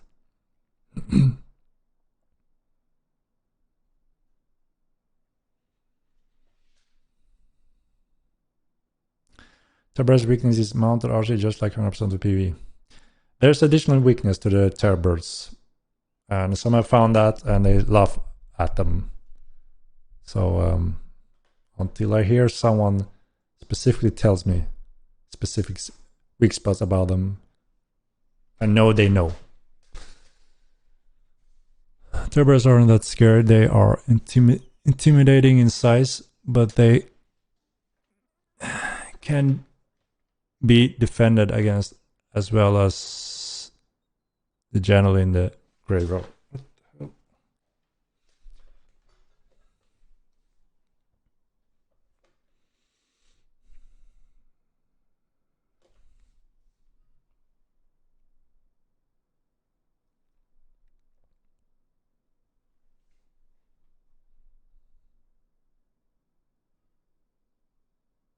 Up are so weak that it almost not worth spending a lot of points in them. Yeah, We need Beast Mastery and pet equipment to give them more options for sure.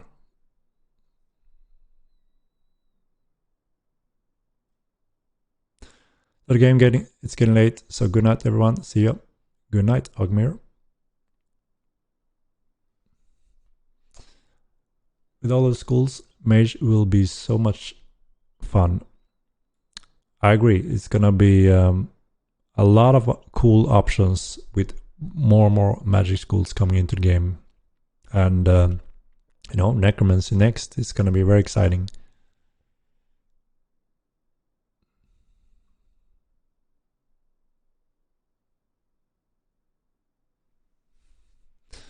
Sorry guys, I'm quite slow here. I'm gonna scroll down a little bit, and then I'm gonna see if it's almost time to wrap it for tonight's stream here. It's getting a little late, and we have an important day tomorrow.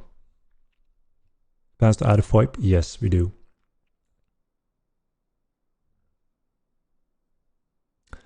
Those will be a nice tool, but they are too slow and take too much stamina. They are quite slow and they take a lot of stamina, but hitting correct one, then it's GG. GG.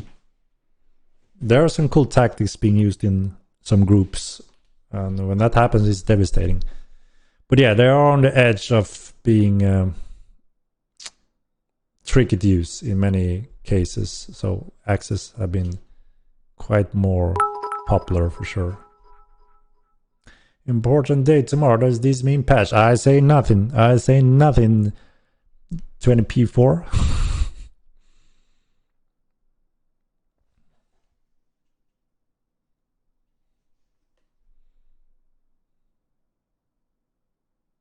Measure effect doesn't work against MCs. No, that will be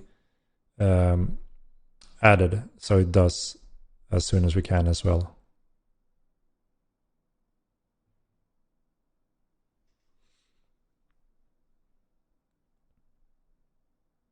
Will be more skill points. There will be two different ways of getting more skill points, and that is by the veteran system and by trinkets. And the trinkets are coming the next patch already. That's going to open a whole new box of configuration of your character. Legendary item is going to be player crafted. Yes, you need to find the right component and be a Grandmaster Smith.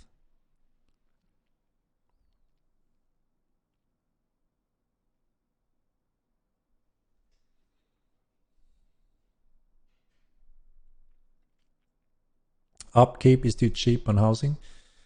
We could do additional refinement on that. Yes, that is something that is quite tricky because currency and value and all that changes slowly over time.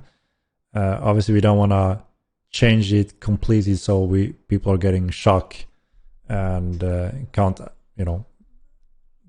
act and adapt correctly to that. So, but we're doing careful steps in some of those areas that simply need refinement.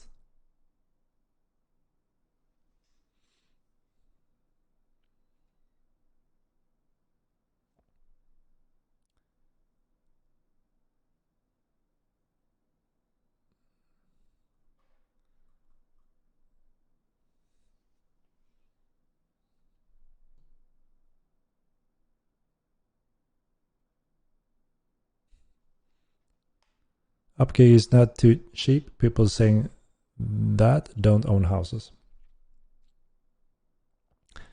Yeah, again, everyone will have different opinions. There's a few things, obviously, right? We want to have a decent balance when it comes to upkeep for housing. One is obviously the valuable space. If you're not active player, the upkeep is a natural system that will slowly take care of that. At the same time, we don't want to make it feel like a second job to work hard to invest all those money in just having your house standing. And obviously the houses will be even more easier for a solo player to maintain that without too much struggle, while we intend it to be a bit more of a casual teamwork to obtain a stronghold, and even more so when going for a keep. That's the general idea behind it.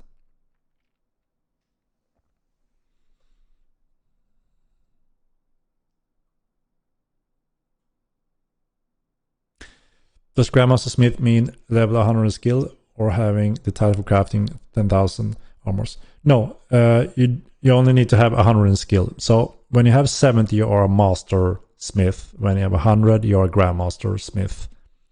So 100 weapon crafting to be able to use those specific components that allows you to make unique looking perfect weapons. So yeah. Is Necro and World Boss is coming this month or next? Necromancy is coming in the end of May. So the last patch of the roadmap, end of this month or beginning of the next.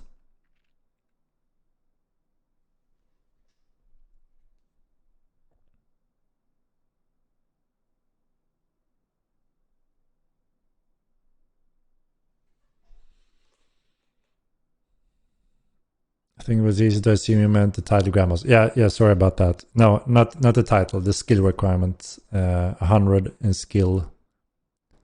So you need to commit fully to be a Grandmaster Smith, skill-wise.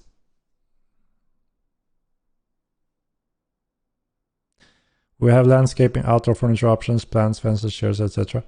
With TC, you will have some different options depending on owning lands to construct around and outside your so-called base that opens up for TC.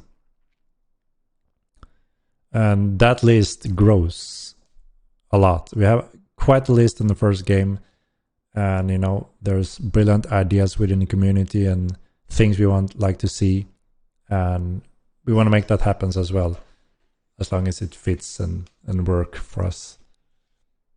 So over time, TC will continue to expand as well, no doubt.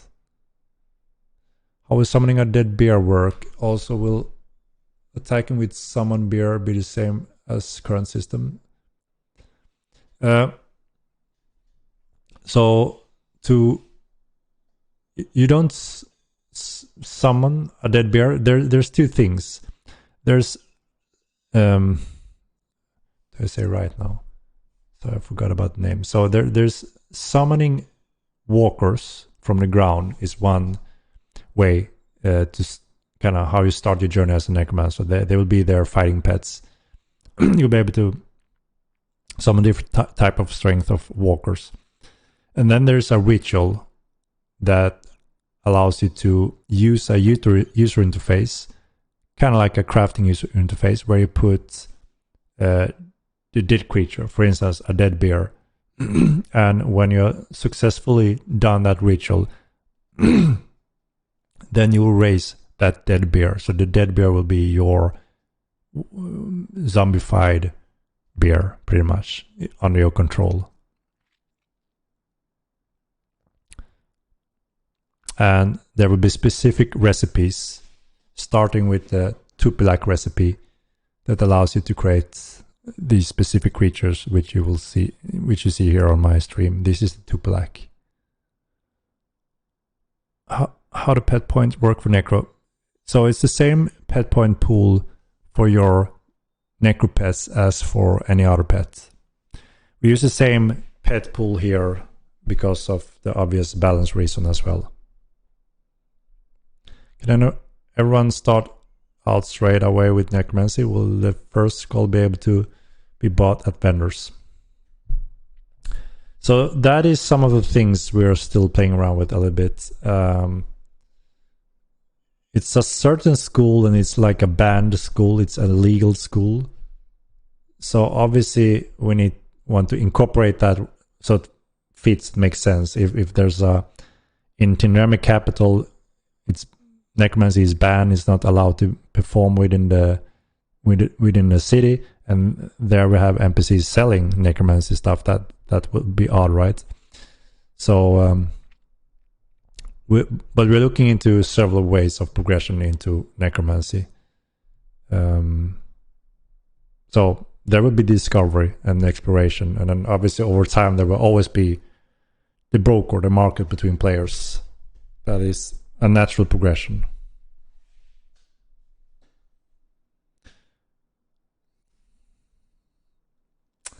All right, guys. It's getting a little bit late here, and like I said, we have some work tomorrow as well. I was looking at lore, and there are toads. Does this mean there will be giant horny toads? And if so, can I ride them? That will be... There are toads, yes. But those toads may not be the typical toads. We have the buffanoids and toads. That is, some of them are quite intelligent creatures, also using magic. So, yeah, you will have those eventually.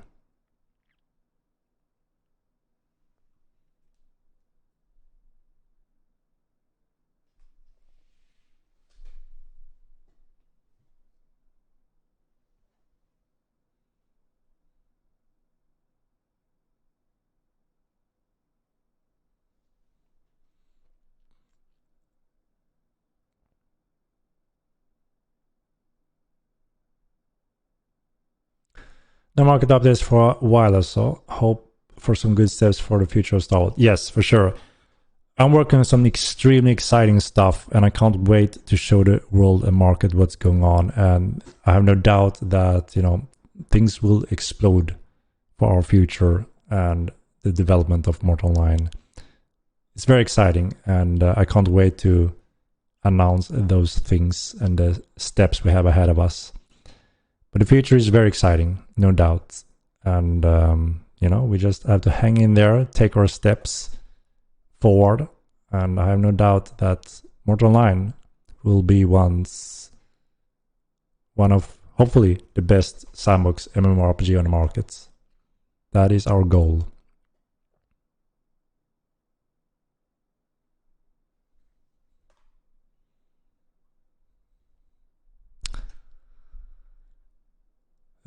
Alright, guys, shall we take a look? Do we have anyone streaming? If we shall do a little raid. It's time for me to get some night snack before bed. Let's see. Indeed, we have a few streamers. Who do you want me to raid today, guys? Do you have a suggestion? Tower shields have a restriction on mount currently, if I'm correct. They are way too large and doesn't really fit to be on a mounted fighter. But other than that, there's no restriction. You can pick the largest one being the smallest one, which means you will cover your own view, and it looks insane because you're a little midget with a huge tower shield. You can do that if you want to, walking around as a walking shield, or obviously you can go down in scale to fit your needs. But I think that's cool. That's soundboxy.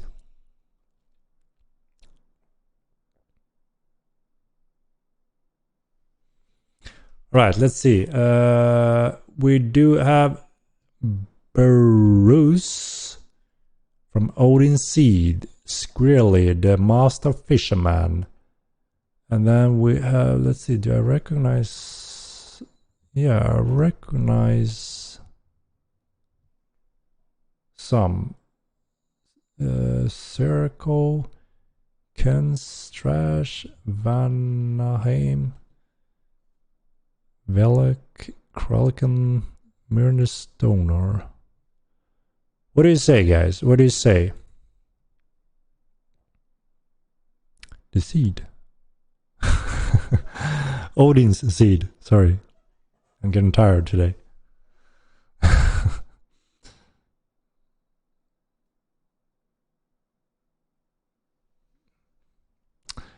Nightwilling, just wait until we start up marketing, deploying additional platforms, and obviously fix the issues we currently have. I have no doubt the game will grow as it done throughout the old beta. And it's going to be exciting for Mortal Online. And finally, when we get to the juicy game content as well, we've been standing still way far too long, sadly. Okay, we got quite a different votes here on who we should ride.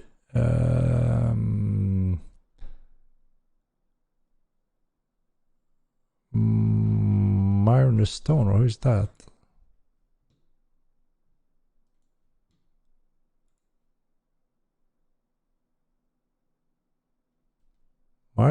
He's a new player. I haven't even had time to follow him, so he must be quite new, right? Serko Velak.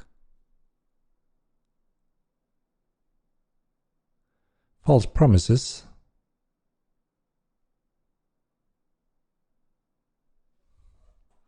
Sorry to hear that you think it's false promises. We're always transparent and open with exactly what's going on, even though things are rough and things doesn't go as planned. No reason to hide that, right? Bruce Lee Rob. Should we do a cycle? Bruce Lee, they usually do some amazing adventures, and it's a blast to watch. Very entertaining when I watch them doing their crazy stuff. Okay, I will do a vote and we can't decide. Let's do a vote.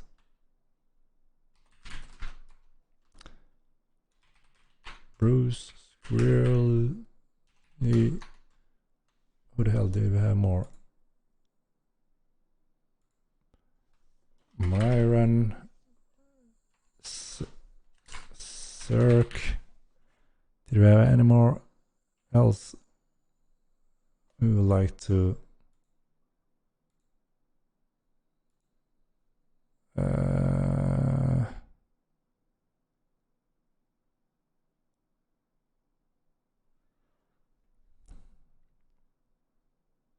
All right.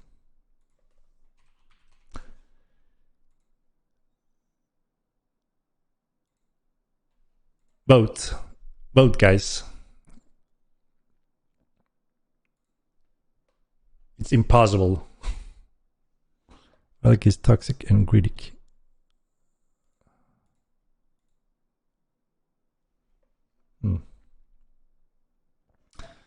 It's an even battle here between Squirrely, Myron, Squirrely. Come on, guys. Cast your votes. Let's do the raid.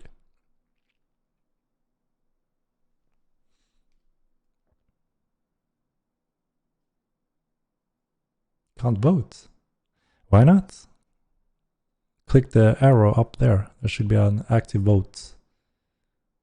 1 minute left on the vote.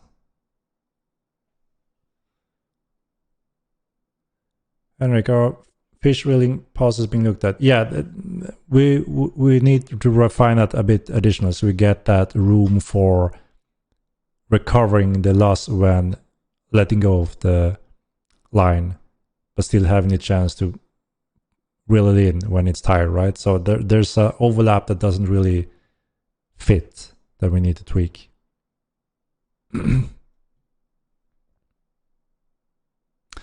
Thanks for outlining to Henrik. I believe it will turn into the best in the genre. Thank you, and I obviously highly committed, and I have no doubt we have the best chance in the world. There's nothing like it. There's nothing when it comes to a true sandbox MMO. And I will be damned to make sure that this will be up there. And with your guys' support, I have no doubt.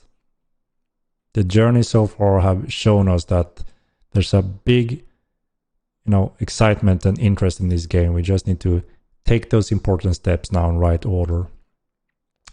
Cirque is the winner. Should we do a raid to Cirque then, guys? Let's see, who was Cirque again?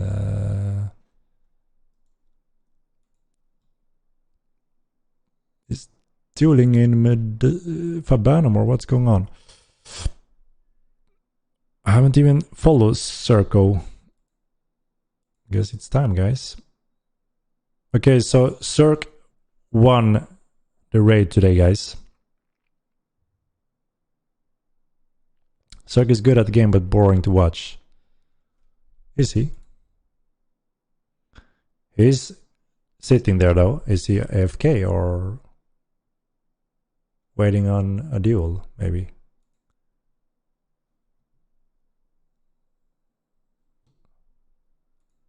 How can it be so hard to do a raid?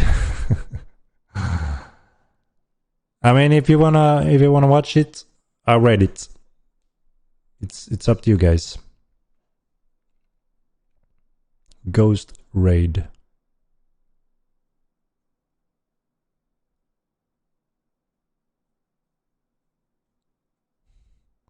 Squirrely. I mean, shall we follow the vote? Then Cirque guy won it, right? So let's follow the vote, and then we rotate next time. I try to pass it around. All right, guys. Let's give him some support. Tell him to do some crazy stuff so it gets entertaining to watch. All right. I will do the vote to. What are we having? And Circo. All right, guys. Raid. Oops.